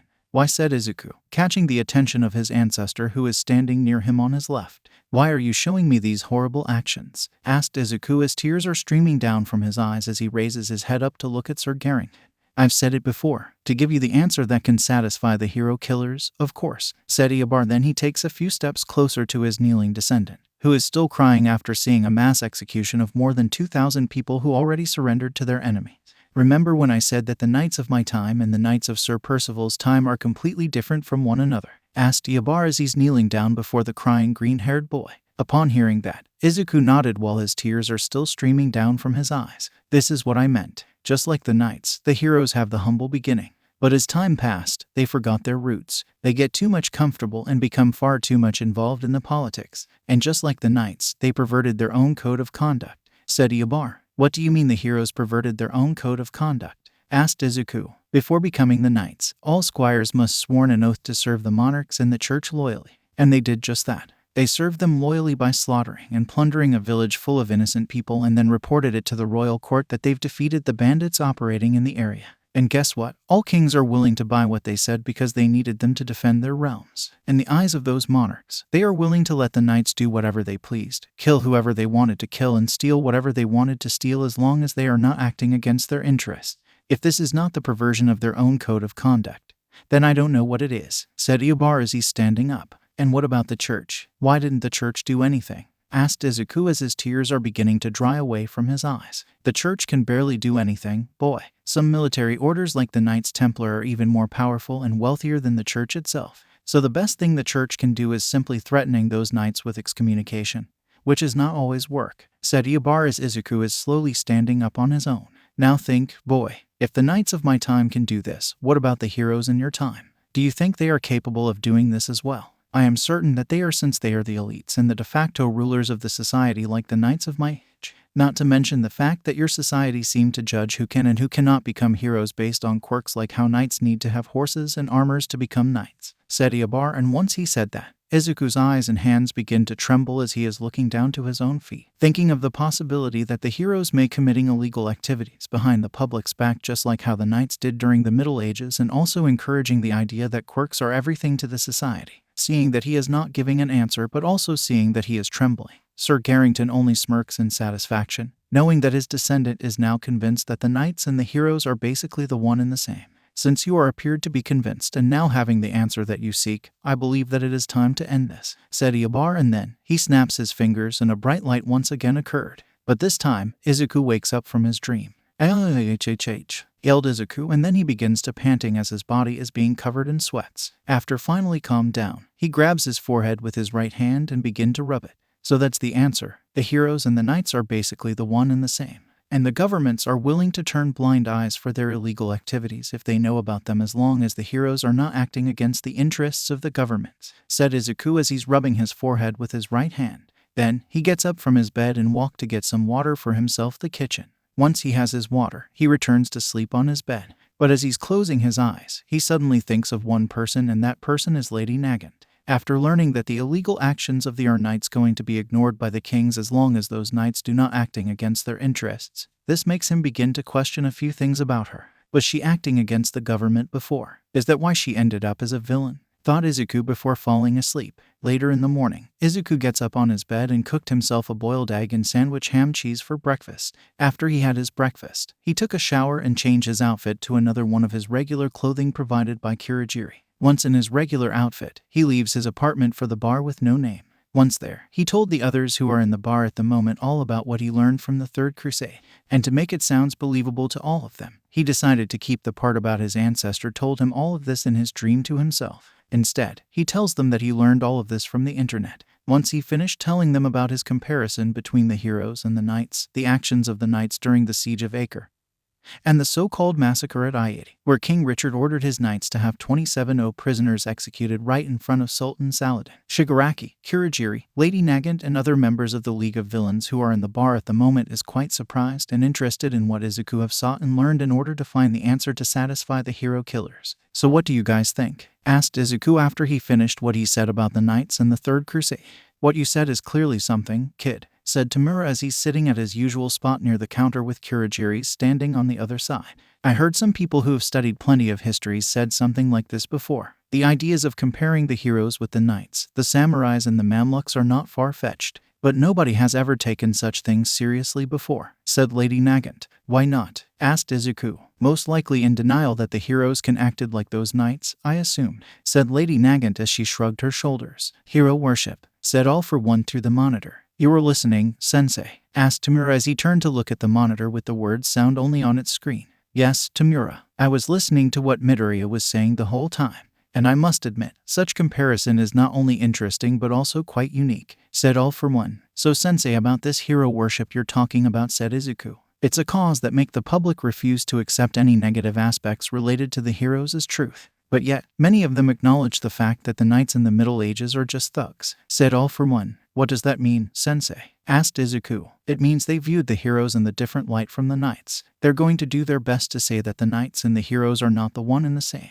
said All for One. Despite how much undeniable the similarities between both sides are, asked Izuku, feeling a little disgusted that such things can voluntarily be ignored for the sake of glorifying in the heroes. It's all about people wanted to see what they wanted to see in this matter, boy. To them, heroes and knights are not the same because they believe that the heroes are morally better than the knights and are incapable of such things like plundering and killing innocent people, and lied to the authorities that they had defeated villains operating in the area for the sake of glory and wealth. But in reality, they can do so just like the knights, said All for One. Speaking of authorities, said Izuku as he remembered about the thought about why the pro-hero like Lady Nagant decided to become a villain while turning around to look at the League's female sniper, who is leaning against the walls alone in the corner. You were once a pro-hero yourself, so what drove you to join the League? Asked Izuku, and with that, Lady Nagant's face becomes grim. Everything I thought I knew. It was all a lie, said Lady Nagant as she's looking down to the ground with sadness written all over her face. What do you mean? Asked Izuku. I don't want to talk about it, said Lady Nagant, brushing the subject off. Fine, if you don't want to answer now, I will not force you. Besides, we have a more important matter to deal with at the moment, said Izuku, and with that, he turned to look at Kurogiri. Kurogiri, can you open a portal to Hasu for me? With the new knowledge here, I will deliver the answer to Stain and Lady Deathstrike, said Izuku. As you wished, said Kurogiri, and with that, he uses his hands to create a portal that will lead to Hasu in the middle of the bar. Are you certain that such comparison will satisfy them, boy? Asked All for One. Well, I think, said Izuku, but before he could finish, All for One interrupted him. While it is great for one to be armed with knowledge and wisdom, drawing knowledge and wisdom from many places is also important. If you draw knowledge from one place only, it will become rigid and stale, said All for One. Are you saying that I might not be able to satisfy the hero killers with my answer? Asked Izuku as he turned to look at the monitor. I did not say it like that, boy, said All for One. Then what are you implying, Sensei? asked Izuku. I am saying that you might only have one shot to make the hero killers our allies, said All for One. Then, how can I surely secure the alliance between them and us, Sensei? Asked Izuku, but instead of receiving a reply, a long pause occurred instead. Sensei, are you still there? Asked Tamura, but he does not receive the response either. A few minutes later, All for One finally replied back. Find the Immortal Alchemist, said All for One. Find the Immortal Alchemist. Who is this Immortal Alchemist, Sensei? And how will he or she help me? Asked Izuku. Like Lai Laniying, he is a cultivator, specialized in alchemy in particular. He can provide you the knowledge and wisdom you seek to strengthen your answer, said All for One, and upon hearing that, Izuku began to reconsider about going to Hasu now. Where can I find him, Sensei? Asked Izuku. He always roamed from one place to another in the Umbara Forest, said All for One, and upon hearing that, Invisible Wall spits his drink. The Umbara Forest. That place is cursed, said Invisible Wall. Let me tell you, kid, it's not worth it, said Stitch Giant as he's walking up to the green-haired boy with martial hair. Cursed? That forest is not cursed. It is merely a speculated assumption made by those who do not practice the arts of cultivation like Lai Laney, said All for One. So the forest is not cursed, Sensei? Asked Tamura. No, it is merely one of the many secret places with high concentration of Kai that existed around the world. And with the Kai that high, some plants and animals can also be affected as well. In other words, the higher the concentration of Kai in that area, the weirder the animals and the plants will be, said All for One. Cursed or not, that place is dangerous. You can't go there, kid, said Invisible Wall. Why don't let the kid decide what he wanted himself? Asked Tamura. If you insist to go, kid, I can go with you as an escort, said Lady Nagant, and once she said that, Izuku begins to think more about this matter. The decision is yours, boy. Whether or not you wanted to seek more for information you needed in your quest of finding the satisfying answer for the hero killers is completely up to you,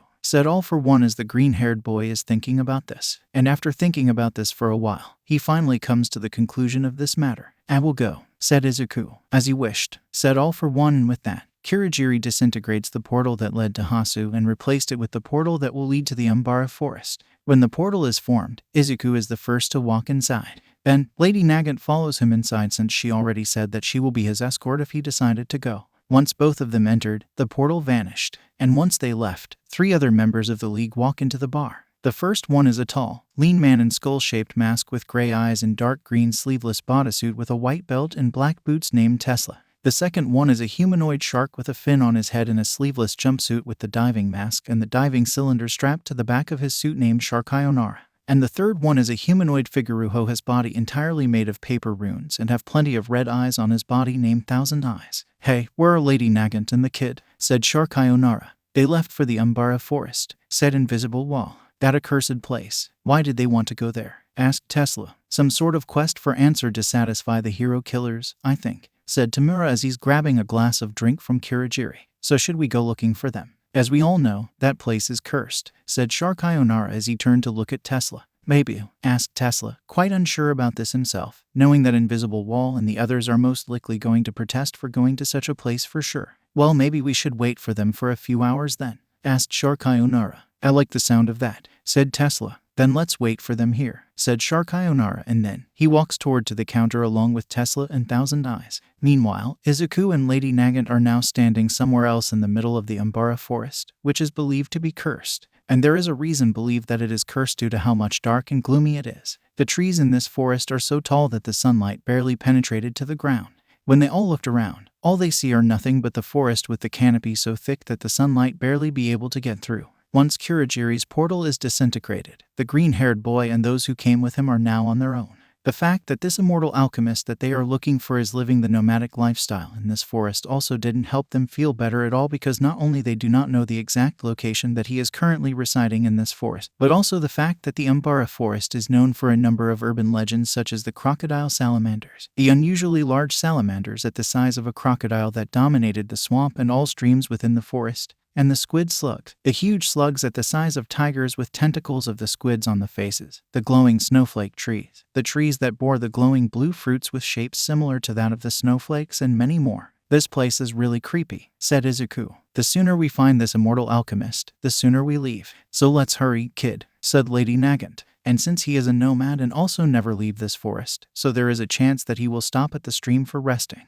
So I think we should find a stream and wait there for him, said Izuku. Despite how much logical that sound, it doesn't mean that he will stop it where you are waiting for him. He may simply just walked past by, said Lady Nagant. Then all we have to do is to block him from said Izuku, but then something else grab him by his right leg and pull him into the air, revealing to be a brownish-orange tentacle. What the yelled Lady Nagant, but then her body is suddenly being wrapped around by another tentacle. Then the owner of the tentacles, a squid slug, creeps out from its hiding place. Then it opens its mouth and ready to devour its victims. But before it could devour any of them, Izuku pulls the ebony blade out from its sheath and used to slice the tentacle that is holding his leg off, making him fall down to the ground on his own feet. He then immediately slashes at the tentacle that is holding Lady Nagant, releasing her from its grip once the tentacle has been chopped off. Once the tentacle has been chopped off, the squid slug lets out roar, indicating it is indeed hurt from losing one of its tentacles by being sliced by Izuku. "Roar, quick, let's get out of here," said Izuku as he's helping Lady Nagant up on her feet. Seeing the preys are running away, the squid slug resorted to use its own cultivation to empower itself. Soon, the huge squid-faced slug is covered with glowing golden yellow aura while beginning to float into the air.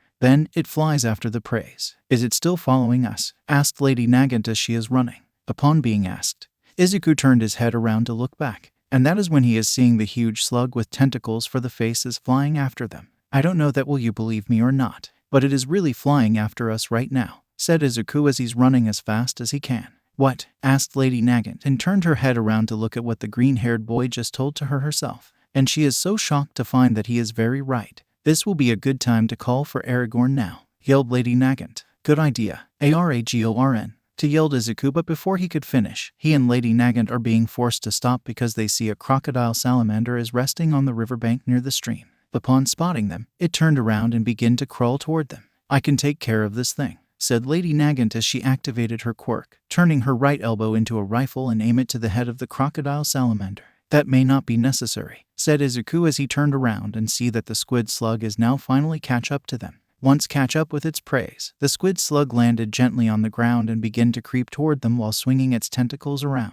"I think we simply just have to get out of their ways," said Izuku, and he quickly moved aside from the left with his escort and run away from the two huge carnivorous creatures of the Umbara forest, letting them fight each other to get their next meals. 5 minutes later, they stopped running and take a stop to get some air and drink some water from the stream. As they are resting, Izuku spots something among the trees. He spots a pair of red eyes staring right at him and former pro-hero turned villain. But before he could tell Lady Nagant about this, a young, cute but creepy female laugh suddenly appeared out of nowhere. Laughed the female voice, and that caused both villains to be on alert and perform the back-to-back defense and begin to look around for who or what that is going to appear anytime soon. Behind one of the trees, a silhouette of girl with what appeared 2 buns on her head and yellow eyes is laughing softly from behind the tree. As both villains are looking around them for whatever that make the laughing noise, they failed to notice the clouds of the purple sleep-inducing gas that begin to creeping toward them. By the time they noticed, it is already too late to do anything and they all begin to feel sleepy. "What is happening?" asked Izuku as he begins to feel sleepy after inhaling some of the purple gas into him and then fall asleep on the ground. "We need to get out," said Lady Nagant as she's beginning to fall on her knees and collapse onto the ground. Once both of them fall asleep, a boy in black Acre uniform and white shoes with gas mask with red lens and tubes connected to 2 oxygen tanks he is carrying on his back and the helmet similar to the one a German soldier used to wear during the World War I then walk out among the trees on the left of the villains and look down on their sleeping forms. However, he is not the only one who appeared after both members of the League of Villains are defeated. A girl in Seifuku school uniform, blue skirt, knee-length black socks and brown shoes with some of her blonde hair tied up into 2 buns. Their names are Naoki Hayasaka and Himiko Toga, and the former is also going by Mustard as his villain's name. "Can I stab them? Please, please. I wanted to stab this cute boy," said Himiko as she's jumping happily, exciting at the idea of stabbing the green-haired boy who is lying unconscious before her. The alchemist wishes to question them why they are in the forest, so we have to take them back with us, said Mustard. You're no fun, said Himiko as she picks Izuku up and carry him on her shoulders while her partner grabs Lady Nagant's arms and drag her away. With both trespassers are secured and asleep, both of them take them back to the Immortal Alchemist's camp with them. Sometime later, at the Immortal Alchemist's camp, groaned Izuku as he's opening his eyes and seeing the blonde girl with 2 buns on her head is sitting on top of him while also staring right back at him with a smile. Upon seeing her completely when his eyes are fully opened, the first thing he did is let out a scream and scooch away from her a bit. Screamed Izuku as he's scooching away from the cute psycho girl before him. But as soon as he did that, she simply takes a few steps toward him and lean her face down to meet him face to face. "You're cute, and I like cute boy," said Himiko with a creepy smile, showing him her fangs. "And you are quite cute too," said Izuku fearfully. Doesn't want to piss her off since he is her captive. However, he has to admit that this girl is really cute too. But upon saying such a thing, the girl's face immediately goes red and her smile begins to become creepier than it already is. And suddenly, things get worse when she pulls a knife out of nowhere and ready to stab him just because he thinks she is cute. But before she could stab him, Mustard, who is feeding Lady Nagant some sort of reddish-brown pill at the moment, immediately stops what he is doing and stops Toga from stabbing Izuku. "Toga, stop," said Mustard, and with that, both the blonde girl and the green-haired boy turned to look at him. And behind him appeared to be a box with the head of a robotic dragon with wires coming out from a missing left eye. "Remember, the alchemist wants them alive. You will get your chance if their answers do not satisfy them," said Mustard as he's feeding the pill to Lady Nagant. "The alchemist, he is the reason why we are here. Do you two know where he is? We wanted to talk with him," said Izuku. "About what?" asked Mustard after he fed her the pill. "About how much in common the heroes have with the knights of the Middle Ages. We wanted to know about his perspective of the current hero society," said Izuku. "That's why you and this lovely lady are here for. Not to ask him to refine some mystical pills to help with your cultivation?" asked Mustard. "No, we're not. We're not even cultivators, to be exact," said Izuku, and then Toga and Mustard begin to hear the moaning sounds coming from Lady Nagant, indicating that she is beginning to wake up. "My head," said Lady Nagant as she's getting up while rubbing her head with her left hand. "So you two are not cultivators?" asked Mustard as he's getting up while looking at both the green-haired boy and the two colored hair woman before him. "And you two are not here for the pills from the alchemist?" asked Himiko. "Definitely not. We're here to talk with him about the heroes and the knights. We swear," said Izuku, hoping that saying the truth will convince these two to let him and Lady Nagant go. "Keep an eye on them, Toga. I will go get the alchemist," said Mustard, and after he said that, he leaves the tent to find the one who Izuku and Lady Nagant are looking for ever since they arrived in the Umbara forest, the Immortal Alchemist. A few minutes later, the boy in the gas mask is back with someone else who Lady Nagant and Izuku assumed to be the Immortal Alchemist that they have been looking for. The man who came into the tent with Mustard appeared to a bearded man of Spanish descent in purple shirt, purple pants, long black robe, black turban, green gloves, and green shoes. "I heard you are looking for me, boy. I also heard that you wanted to talk with me about how much in common the knights and the heroes are," said the Immortal Alchemist as he is looking down to Izuku and Lady Nagant, who are now sitting on the floor along with Toga.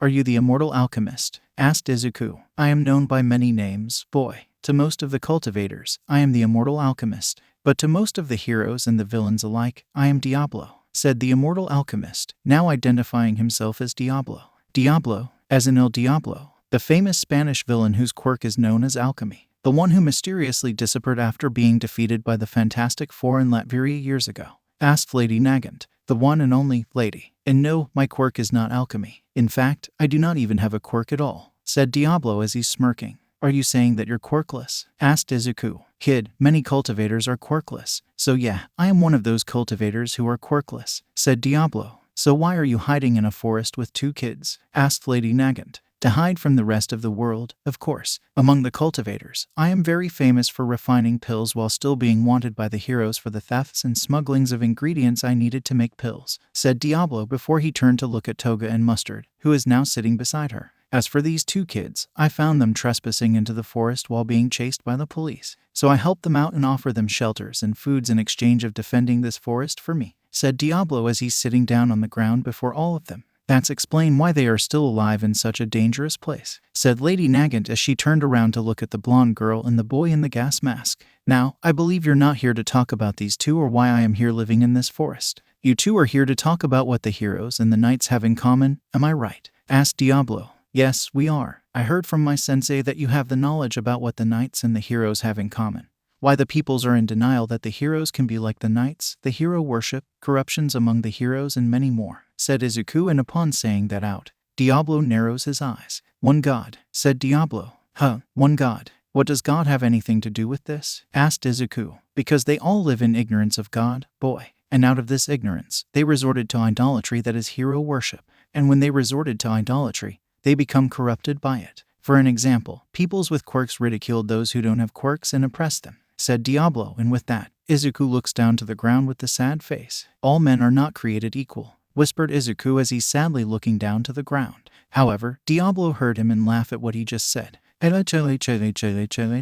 All men are not created equal. That is the most ridiculous thing that I ever heard.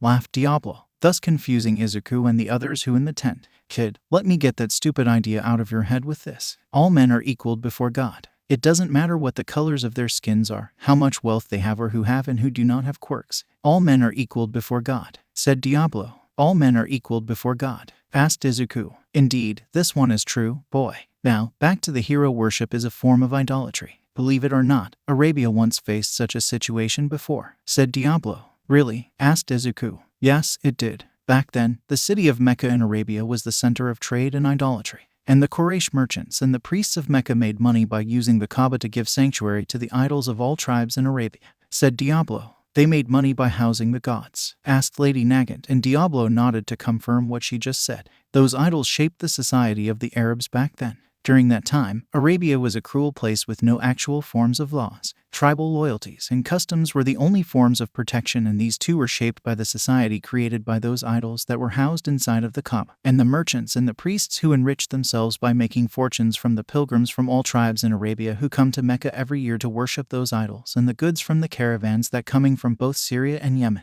said Diablo. Wow, those merchants and those priests must be quite filthy rich, said Himiko with her usual creepy smile. You're correct, Toga. And those merchants and priests of Mecca also economically controlled the entire society in Arabia. With their powers and their wealth, they influenced the tribal laws to benefit themselves. For example, their daughters will be exempted from being buried alive according to the ancient customs, said Diablo. I don't like where this is going, said Himiko. Me either, said Mustard. There's even more examples about pre-Islamic Arabian society shaped by these idols. Their influential priests and the wealthy merchants of Mecca, like women before the advent of Islam, have not legal status or rights for inheritance in Arabia and were treated as nothing else but sexual objects for men. Children were considered to be the properties of their fathers. Everyone must do whatever it took to achieve fame and establish their own legacies.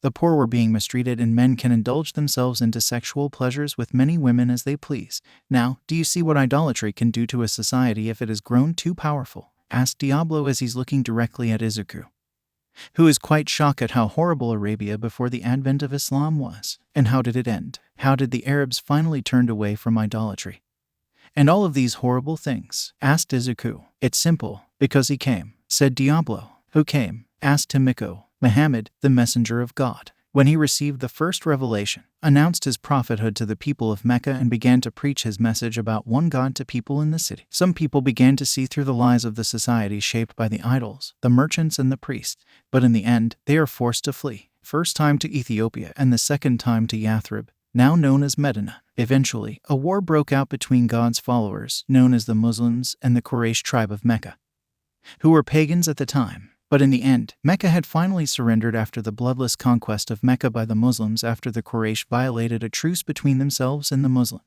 After this conquest, all Arabia was converted to Islam, and the lives of the Arabs started to become much better than before because the new religion, new laws, manners, and attitudes contained in Islam, said Diablo. Like what? Asked Lady Nagant. In Islam, everyone is equal before God since there are no races and no tribes. Women have more rights, such as the rights for inheritance and to choose who to marry with. Children are considered as persons and must be protected, fed and clothed by their own parents. The poor received the better treatment. The acts of manumitting slaves are encouraged, and seeking knowledge and answers about all that God created is greatly encouraged by the Quran itself. With these changes, the Jahiliyyah has finally come to an end, said Diablo. Jahiliyyah? Asked Izuku. Jahiliyyah means age of ignorance in Arabic, boy, said Diablo. Age of ignorance, huh? Whispered Izuku as he is thinking of everything that Diablo has told him earlier, ranging from how Arabia used to be a cruel place with the male-dominated society, with women and children having no rights whatsoever, to how a prophet changed it for the better of all Arab tribes.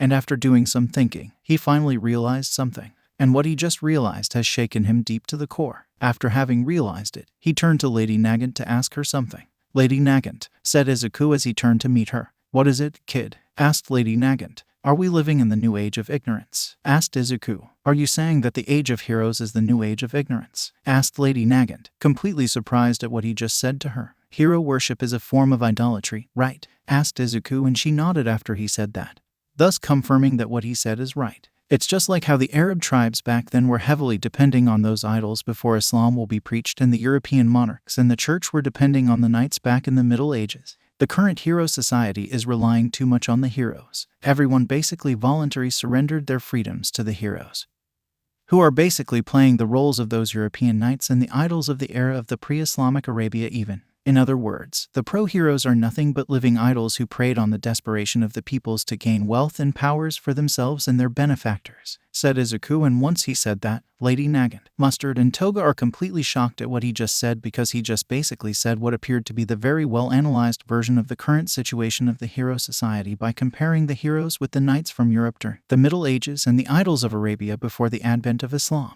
Just like the knights of the Middle Ages, the governments are heavily depending on the heroes and are willing to let them do whatever they pleased as long as they remain loyal to the governments. But at the same time, they are also like those old Arabian idols during the time of Prophet Muhammad's birth as well. Like those idols, the heroes preyed on the desperation of the people and received the large sums of fortunes in return for granting the peoples their safeties, securities, and other desires such as the merchandises related to the heroes. Izuku was right. The age of heroes is the new age of ignorance because most people in the society basically are nothing but ignorant peoples who have been blinded by the overglorification of the heroes, thus allowing hero worship to consume the entire society and becoming slaves of the heroes. So in a sense, the heroes spiritually chained the peoples and spiritually enslaved them. Am I correct with this? Asked Izuku as he turned to look at Diablo. You're indeed correct, boy. Everyone in the current hero society is now nothing but the slaves to the heroes, being chained to be depending on them like how the tribal Arabs back then were depending on the idols and the European monarchs and the church were depending on the services of the knights. And believe it or not, even those heroes themselves are being chained and enslaved too, said Diablo. By who? Asked Lady Nagant.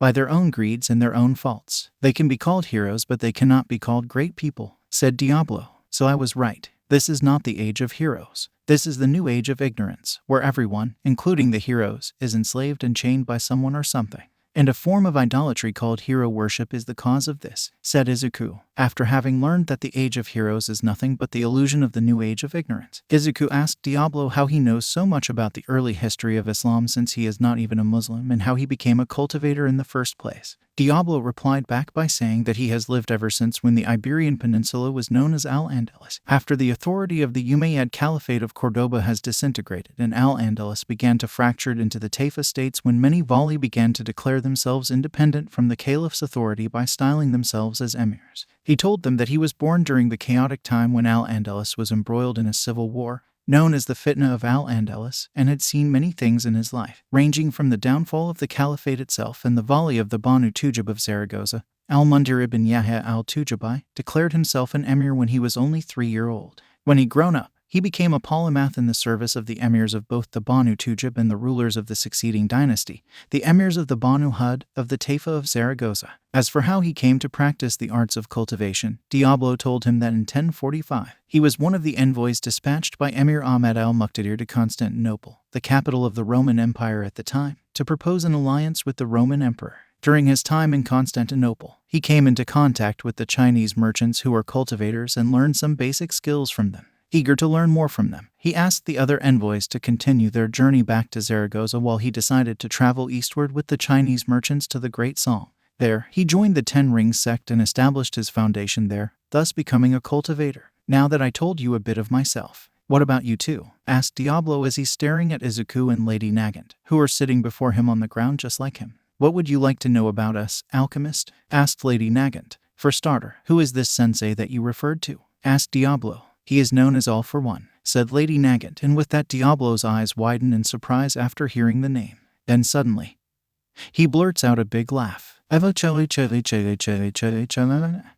Diablo. But why are you laughing, sir? Asked Izuku as the laughing is dying down slowly. Oh, it's nothing. I just never thought that he actually survived his last encounter with All Might. After his defeat, most of the villains who were under him are mainly surrendered to the authorites, ran away to join someone else or become an independent villain like me, said Diablo. Speaking of which, how did you end up working for him instead of being with the Ten Rings sect? Asked Lady Nagant. Long story short, I was banished from the sect for killing one of the sect's elders, said Diablo as his face is changing from a happy one to a sad one. You murdered someone? Asked Izuku, completely shocked about what he just heard. Bloody cool, said Himiko, who is also sitting inside of the tent along with Izuku, Lady Nagant, and Mustard. I didn't mean to. I was only intervening to help one of my disciples only. I asked him to let go of what happened but he refused. But then again, no grandfather can stand around and do nothing after seeing his own grandsons get killed right in front of him, said Diablo. What? Asked Izuku and Lady Nagant in unison. Long story short, again, my disciple killed 2 of the sect's elders' grandsons after being bullied for years because back then,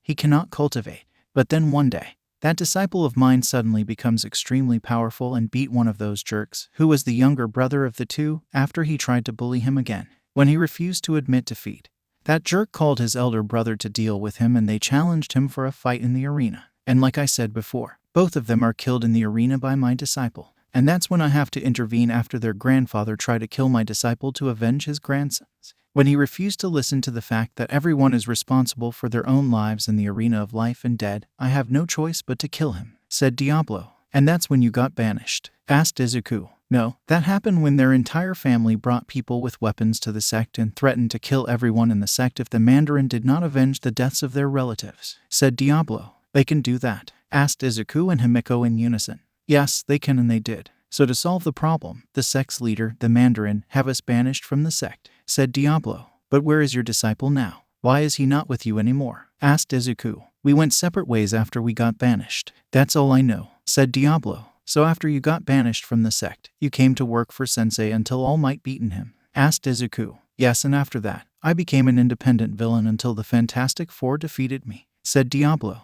And now that you know that Sensei is alive, would you like to come back with us and work with him again? Asked Izuku. Maybe, said Diablo in an unsure tone. If you do not want, sir, we will not force you, said Izuku. I'll think about it, said Diablo. Oh, can I join you guys? I wanted to stay with you, Izuku. Please, please, please, said Himiko as she's happily hugging Izuku tightly. She won't stop until you say yes, said Mustard. Then yes, I guess, said Izuku as he's feeling quite uncomfortable for having a crazy girl hugging him tightly. Yeah, yelled Himiko as soon as she immediately lets go of Izuku. What about you, kid? Would you like to go with them? Asked Diablo as he turned to look at Mustard. After hearing that the heroes are responsible for the current status of the society, I think I wanted to. But said Mustard as he looks away while hanging his head down. You owe me nothing, Naoki. You helped me defend my domain with all you have. Besides, I've been living alone for years before you and that girl will come along, so I will be just fine, said Diablo. Thank you, sir, said Mustard as he bows down in respect to the man who took him in after he ran away from home. You're welcome, boy. Now, you may go with them, said Diablo as he's gesturing him and the others to leave the tent. May we see each other again if you decided to take the offer, said Izuku, and Diablo nodded in response. Lady Nagant, we're ready, said Izuku, and with that, Lady Nagant contacts Kurogiri and asks him to open the portal for them at the very exact same location. All right, kid, let's go, said Lady Nagant after she finished contact Kurogiri through the earpiece on her left ear. See you later, sir, said Izuku as he leaves the tent for the portal with Lady Nagant and 2 new recruits for the League of Villains. Behind them, Diablo is standing before his tent while looking at 3 teenagers and an adult woman leaving the forest. After some walk, all 4 of them made it to where the portal is. However, when Toga and Mustard showed hesitation of entering since this is the first time they see the dark purple portal, Izuku assured them that they have nothing to worry about and walk inside without a second thought. When Lady Nagant followed him inside, the blonde girl and the boy in the gas mask quickly enter before the portal will be closed, which it does when all 4 of them entered. When the 2 new recruits emerged from the portal, they found themselves in the hideout of the League of Villains. So this is where you guys hang out, asked Mustard as he looks around and see other members of the League such as Martial Hair, Needle Hair, Stitch Giant, Chomper, Invisible Wall, Shark Ionara, Tesla, and Thousand Eyes. Who are these 2? Asked Tamura as he and Kurogiri are looking at the blonde girl and the boy in the gas mask intently. Here is Toga and Mustard. They asked to join our cause after we had the conversation with Diablo, said Izuku. Diablo? That name sounds familiar, said Tamura as he begins to scratch his neck with 4 of his fingers on his right hand while thinking about where did he hear that name from before. So, boy, I assumed that you did not gain only new recruits but also the answer that you were seeking as well, right?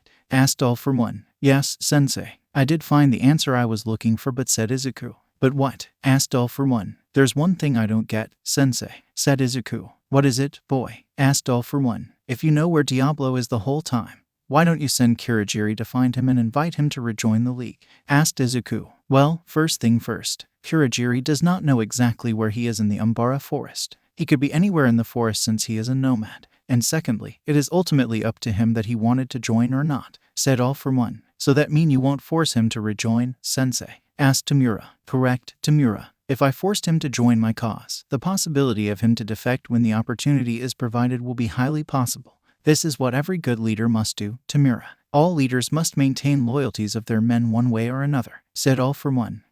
I would just threaten those who refuse me with death, said Tamura. And this is why Kurogiri and I have to be around you to keep you in check, thought Izuku, knowing that only he and Kurogiri can keep Shigaraki in line since he has the books related to the heroes and their quirks, while the latter has a quirk that basically acted as the League's fastest mode of transportation. Now, let's discuss the other matters. Lady Nagant, you told Kurogiri to inform me that the Hand is plotting to return, asked All for One. Yes, the hero killers, Black Knight and I battled them ourselves, said Lady Nagant as she's crossing her arms while leaning against the wall. Despite having a successor already, it is for the best when there is no opposition, said All for One. You wanted us to deal with the Hand first, Sensei, asked Tamura. It's for your own best interests, Tamura, said All for One. If that's the case, then I will go to Hasu to meet up with Stain and Lady Deathstrike and discuss about the first joint operation between the League and the hero killers after I made sure they become our allies, said Izuku. Then Sensei and I entrusted you to take care of this operation, kid, said Tamura as he turned to look at Izuku. Then, Kurogiri uses the mists on his hands to form a portal that will lead him to Hasu. I will do my best, said Izuku, and with that, he turned around and walked straight into the portal with Lady Nagant. Once on the other side, they found themselves in Hasu City. So where do we find them? Their previous hideout has been demolished after all, said Izuku as he turned to look at Lady Nagant, who is standing on his right. Like last time, we looked for them until we found them, kid, said Lady Nagant as she's turning her right arm into rifle. Then, she uses the scope to look around, searching for the hero killers. She kept moving around on from left to right until she finally spotted both of them on the rooftop of a building, looking for pro-heroes to kill as usual. Found them, said Lady Nagant as she's lowering her arm turned rifle down. Then, she turned to look at Izuku. Better summon your horse, kid, said Lady Nagant as she's beginning to float in the air by using her other quirk, Aragorn. To me, yelled Izuku, and soon, Aragorn descends down from the sky, flying straight to where his rider is at the moment. Once he landed before his rider, Izuku gets on his back and follow Lady Nagant by riding on his back. After a few minutes of flying, both of them landed behind the hero killers and call them by their names, getting their attentions in the process. Stain, Lady Deathstrike, said Lady Nagant as she's landing down on the rooftop along with Izuku and his mount. Here for the deal, huh? Asked Stain as he's walking toward to both members of the League of Villains. Yes, and as promised, if our answer can satisfy you too, both of you have to become the League's allies, said Izuku as he's getting down from his horse. Go ahead and say it. Let's see what you can do to impress me and my partner here, said Stain as he's crossing his arms. Then, Izuku takes a few steps closer to the male hero killer. Hero worship, said Izuku. Hero worship, asked Stain while Lady Deathstrike raises her right eyebrow in confusion. Yes, that is the goal of our group. We wish to bring an end to the idolatry that is hero worship, said Izuku. Interesting. Go on, kid. I'm listening, said Stain as he begins to smile. Me either, said Lady Deathstrike, confirming to him that she too is listening to what is he saying. Hero worship is the cause of the current hero society. The heroes have been overglorified by the public, preying on the people's desperations, becoming heroes only for fame, wealth and glory, and being perverted by their own code of conduct by remaining loyal only to the governments and not to the peoples. But yet, the peoples rely so much on the heroes to the point that they are being treated as some sort of deities and offering them their own wealth and freedoms in exchange for safety and security, while in fact, they are just humans with fleshes and bloods just like all of us. In other words, the peoples have become ignorant and voluntarily allowed themselves to be chained and enslaved by the heroes. And all of these are possible because of hero worship, said Izuku, and once he finished, Stain and Lady Deathstrike are left petrified and shocked at what they just heard. It takes them a moment to regain control of themselves and make sense of what they've just learned. So are you two satisfied? Asked Izuku worriedly. Very good, and very interesting indeed, said Stain as he smiles once again, clearly satisfied by what the green-haired boy just said. So the roots of all of the problems here started with this hero worship. So tell us, kid, how do you plan to change the society by ending this idolatry that is hero worship? Asked Lady Deathstrike. We're planning on an attack against UA, one of the best hero schools in Japan. If we can show the world that one of sacred places the hero society can be threatened, the peoples will begin to doubt the heroes, said Izuku. Not our style, but is still a good alternative nonetheless, said Lady Deathstrike as she's walking up to Stain. So are we both now allies? Asked Izuku, and with that said, Stain and Lady Deathstrike turned to look at one another for a brief moment. Then, they turned their heads back at the boy before them. Yes, we are, said Stain with a smile, clearly satisfying that this League of Villains is sort of having a same goal like him and his partner. Now with that out of the way, I would like to discuss about our first joint operation together, said Izuku. And it is about, asked Lady Deathstrike. Track down those 2 ninjas from the hand and defeat them, said Izuku. Who about them, said Lady Deathstrike as she begins to rub the back of her head with her right hand. What about them? Asked Lady Nagant. They're not in the city anymore, said Lady Deathstrike nervously. What? Asked Izuku and Lady Nagant in unison. We saw them leave the city a few days ago in their civilian identities on the train. We were about to give a chase, but they were on board the train first. So until they are back or we are finished with the fake heroes in this city, we will go after them, said Stain. Do you guys know where they went? Asked Lady Nagant. Yes, they headed down south to Okazaki, said Stain. I will ask Kurogiri if he can get us all there, said Lady Nagant, and then she turned away while beginning to contact Kurogiri through the earpiece on her left ear. Soon, she got the confirmation from the other side, and then Kurogiri appeared in person through the dark mist. To Okazaki, correct? Asked Kurogiri, and Lady Nagant and Izuku nodded to confirm this to him. As you wish, said Kurogiri, and then he transforms himself into a swirl of darkly purple portal before them. With a portal before them, Lady Nagant, Izuku, and the hero killers walk inside. Once inside, Kurogiri takes them all to Okazaki. A few seconds later, all of them reappeared on the rooftop of one of the buildings in Okazaki City. Thanks for the help, Kurogiri, said Izuku as he turned to look back at the dark mist villain in the suit. You're welcome, said Kurogiri, and then he warps himself back to the bar with no name in Kamino. Okay, now we are here in Okazaki. Where do we start our search for those 2 ninjas? Asked Lady Nagant. Before our last fight with them back in Hasu, we overheard something about stealing one of those artifacts from one of the malls in this city, said Stain. Do you 2 remember which one? Asked Izuku, but before they could receive an answer, an explosion suddenly erupted out of nowhere from the distance. They all turned to look at the source of the explosion and found that it is coming Eon Mall. But the smoke is not the only thing coming out from Mall's rooftop, because standing right before them is 70 feet tall version of zombie ninja in black ninja outfit known as the Fist, and he is armed with what appeared to be the longest and biggest katana anyone has ever seen. Roar, I guess that should answer which mall we have to go, said Lady Nagant as she's looking at the giant fist that is going on rampage against anyone and anything that stand in his way. Everyone in the mall ran for their lives toward the exits while the gigantic zombie is swinging the katana around, harming anyone and destroying whatever that stand in his way. Suddenly, Mount Lady jumps out of nowhere and kicked the giant fist from behind, making the gigantic zombie to fall to the ground with the face slam on the street. Before the giant zombie ninja could get up, hundreds and thousands of fabric stings suddenly wrapped up his body, preventing him from getting up. The zombie raises his head up and see that the source of these fabric stings originated from a blonde man who is wearing a denim waistcoat with 2 large breast pockets, a denim dress shirt with a very high collar which covers his face up to just below his nose, and a pair of jeans. He is none other but the fiber hero, Best Jeanist. I don't know who or what you are, but your rampage stops now, said Best Jeanist. This is a little too easy, don't you think? Asked Mount Lady as she is shrinking herself back to normal size. But before Best Jeanist could reply, the tied-up giant zombie ninja suddenly exploded into white smoke, disappearing into thin air. When the smoke died down, only then the 2 heroes see that their enemy is longer there. As both pro-heroes are confusing about what just happened, one of the Hands ninjas, Kirigi, is watching them from the rooftop while holding a clawed gauntlet similar to the one that they retrieved from the warehouse a few days ago. So easy, said Kirigi as he's looking at the confused pro-heroes below him on the street. But as he is turning around, a shot fire suddenly occurred and a bullet hits the clawed gauntlet that he is holding in his right hand, forcing him to drop it. He then turned to his right to look at the source of the shot fire and see Lady Nagant is aiming her right arm-turned rifle to him with Stain, Lady Deathstrike, and Izuku, who is now donned in the Black Knight's identity, standing alongside with her. You and your allies are such pests, hero killers, said Kirigi with a scowl on his face as he turned to face them. Where are your partner? Asked Lady Nagant, still aiming her rifle at him. What make you think I will tell you? Asked Kirigi as he's raising his left hand, which has some bloods on his fingertips, and slam it on the ground and say the magic word. Summoning Jutsu, yelled Kirigi as small explosion occurred before him with white smoke. Once the smoke faded away, the 4 villains C8 of the normal version of the fists are standing between them and the skinny Hands ninja. Execute them, said Kirigi as he jumps from where he stand to the nearest rooftop.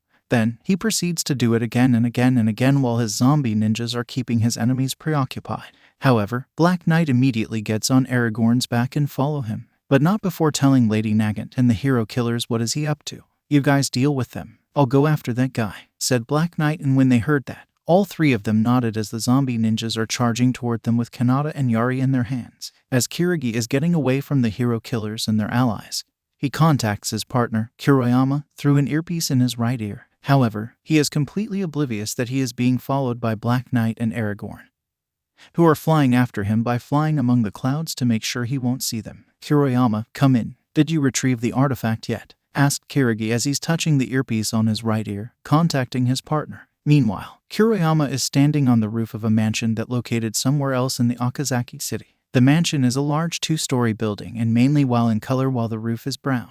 The mansion itself is surrounded by the gardens and the tall black iron fences. Right now, Kuroyama is trying to find the window that will lead to an empty room. But so far, all rooms are preoccupied by the maids who are cleaning those rooms at the moment. And since that he doesn't want anyone to know that he was here, he has no choice but to wait. And as he's waiting, Kirigi contacted him and asked him about the success of his mission. And since he barely began, he has no choice but to speak truth to his partner. I barely began. All rooms in the mansion are preoccupied by the maids cleaning those rooms and I don't wanted them to know that I am here, let alone calling the cops and the heroes on me, said Kuroyama after Kirigi contacted him via the earpiece on his right ear. Then distract them using the summoning jutsu. That's why I successfully ended my mission early, said Kirigi through the earpiece. You know I don't have a contract with those zombies. Plus, I'm more oriented toward the ninjutsu related to the elements, said Kuroyama. Then use whatever the elements you are affiliated with to do something about it. Just get the artifact and end the mission already, said Kirigi. Sigh. If you insist, said Kuroyama, and then he jumps down from the roof and landed on the ground. After that, he turned to face the wall while taking some steps back. Then, he begins to perform the hand signs. Then, he brings his right hand to his mouth and unleash a whirlwind of fire out of his mouth and setting the mansion on fire. When the whirlwind of fire is stopped, he takes a look in the mansion that is now on fire and smile wickedly, knowing that everyone inside will eventually descend into panic. He can use the confusing moment to sneak inside, steal the artifact and get out without anyone knowing about his presence here. So he wasted no time in jumping through one of the windows, breaking it, and just like he expected, the maids who were cleaning the room are no longer there. But the entire mansion descended into panic and confusion. He begins to look for artifact that he and his partner required to revive the hand's powers in the criminal underworld of Japan. Well, at least those who are on the second floor, of course. But on the ground floor, the people who resides there are still oblivious to what is happening at the moment. In the dining room on the ground floor of the mansion, 4 teenage girls are having lunch together. The first one is the girl with long hair tied into ponytail and is dressed in a pale tan shirt, pale tan dress with brown leather belt that is golden yellow head belt and long black socks. Her name is Momo Yaoyorozu, the heiress of the Yaoyorozu Corporation. The second one is a girl with long green hair, big eyes, big hands, and big feet. She's wearing pale cream shirt with green stripes on the sleeves and long pale green skirt. Her name is Tsui Asui, the eldest daughter of the Asui family. The third one is a redhead girl with snake for head and blue shirt and dark blue skirt named Habuko Mongoose. The fourth one is a girl with green hair that is shorter than Tsuyu in a pale violet shirt and pale violet skirt with brown belt, completely oblivious that the mansion has been set on fire. They're still eating their lunch, which are fishes and chips, normally. Thanks for having me here while my parents are on a trip to New Mexico, Momo, said Setsuna with a smile while she's slicing the fried fish in her dish with her knife and fork. It's okay, said Momo before she will eat the chips in her dish with a fork. So tell me, Setsuna, how did you and Yaoyorozu know each other? Asked Habuko. According from what they told me, our parents have been friends ever since they were our ages. Then one day, during the opening day of my father's museum when both of us were just 6, they introduced us to each other, said Setsuna as she's smiling back at the snake-headed girl. And ever since then, we've been regularly in contact with one another via Facebook, said Momo as she's slicing her fried fish with her knife and fork. So what about you two? How did you two get to know Momo? Asked Setsuna. Tsuyu introduced her to me, said Habuko before she uses her fork to take one of the chips and eat it. My father was the vice chairman of her father's company, so we saw each other a lot growing up, especially when we were little because we also went to the same kindergarten back then. And whenever both our parents are on the business trips like this one, she usually invited me and my siblings to come and stay at her home, said Tsuyu as she's picking a chip up with a fork and eat it. By the way, are you sure letting my little sis and my little brother to go around the mansion on their own is a good idea? Asked Tsuyu as she's looking at the wealthy girl. Don't worry, my mansion's butler, Kento, is with them along with some of the maids. Besides, your siblings have been here before, so you have nothing to worry about, Asui, said Momo. Thanks, and call me Tsu, said Tsuyu, but inside her heart, she still felt uncertain about leaving her little sister and brother, Satsuki and Samadare, in the hands of someone else. As she is about to continue eating, her siblings suddenly burst in through the door. The one who is a frog-like boy with black hair, Samadare, is wearing a blue shirt and cream-colored pants while Satsuki who is the youngest one of the Asui siblings, is wearing a pale green dress. They are soon followed by a man with black hair who appeared to be in his late 40s in the butler suit named Kento, the butler of the Yaoyorozu family. Big sis, we have to get out of here," said Samudera while Satsuki rushes toward Tsuyu. "The mansion is one FYR," said Satsuki as she's shaking her elder sister's left arm. "What are you two talking about?" asked Tsuyu, but then she and the others soon smell it. They smell the burning. "Kento, what's happening?" asked Momo as she's getting up from her chair along with Tsuyu, Habuko, and Satsuna. "We do not know what happened, young miss, but somehow the mansion is caught on fire," said Kento, and as soon as he said that, a piece of burning ceiling suddenly falls down near them. "HHH!" screamed Samudera and Satsuki as they immediately hugged their elder sister. "At this point, leaving this place is the best option," said Habuko, and they all nodded and began to run out of the dining room. In the meantime, Kuroyama is using a mystical compass that can point to the direction where the nearest artifact is.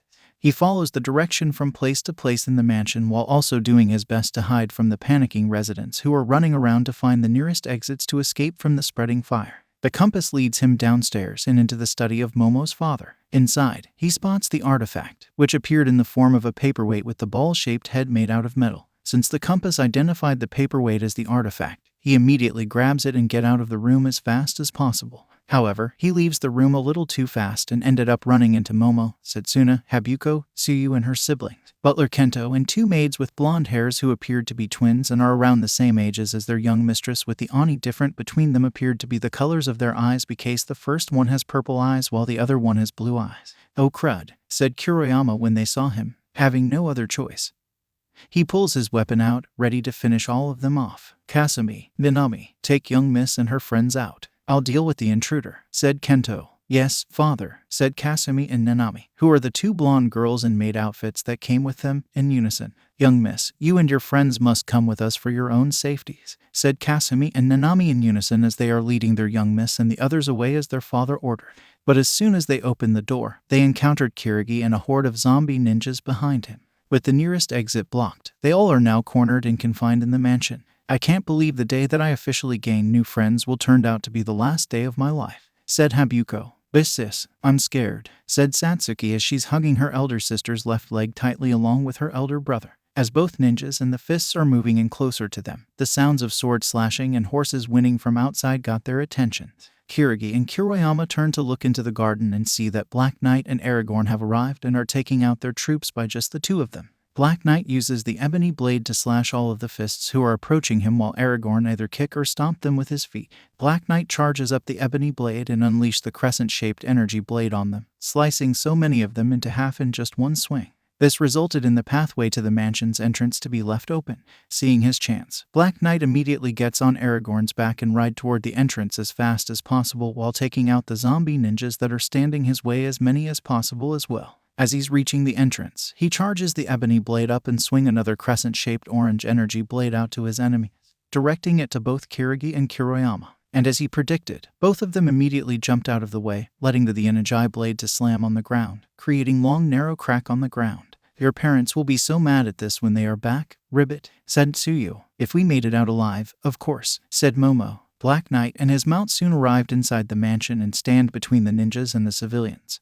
thus separating both sides from one another. Once inside, Black Knight wastes no time in getting down from his horse and prepare himself for a fight against both Kirigi and Kuroyama. "Aragorn, take as many as civilians as you can and leave. Then come back for the rest. I will delay these two," said Black Knight as he's getting into the fighting position, ready to fight against the two ninjas of the hand.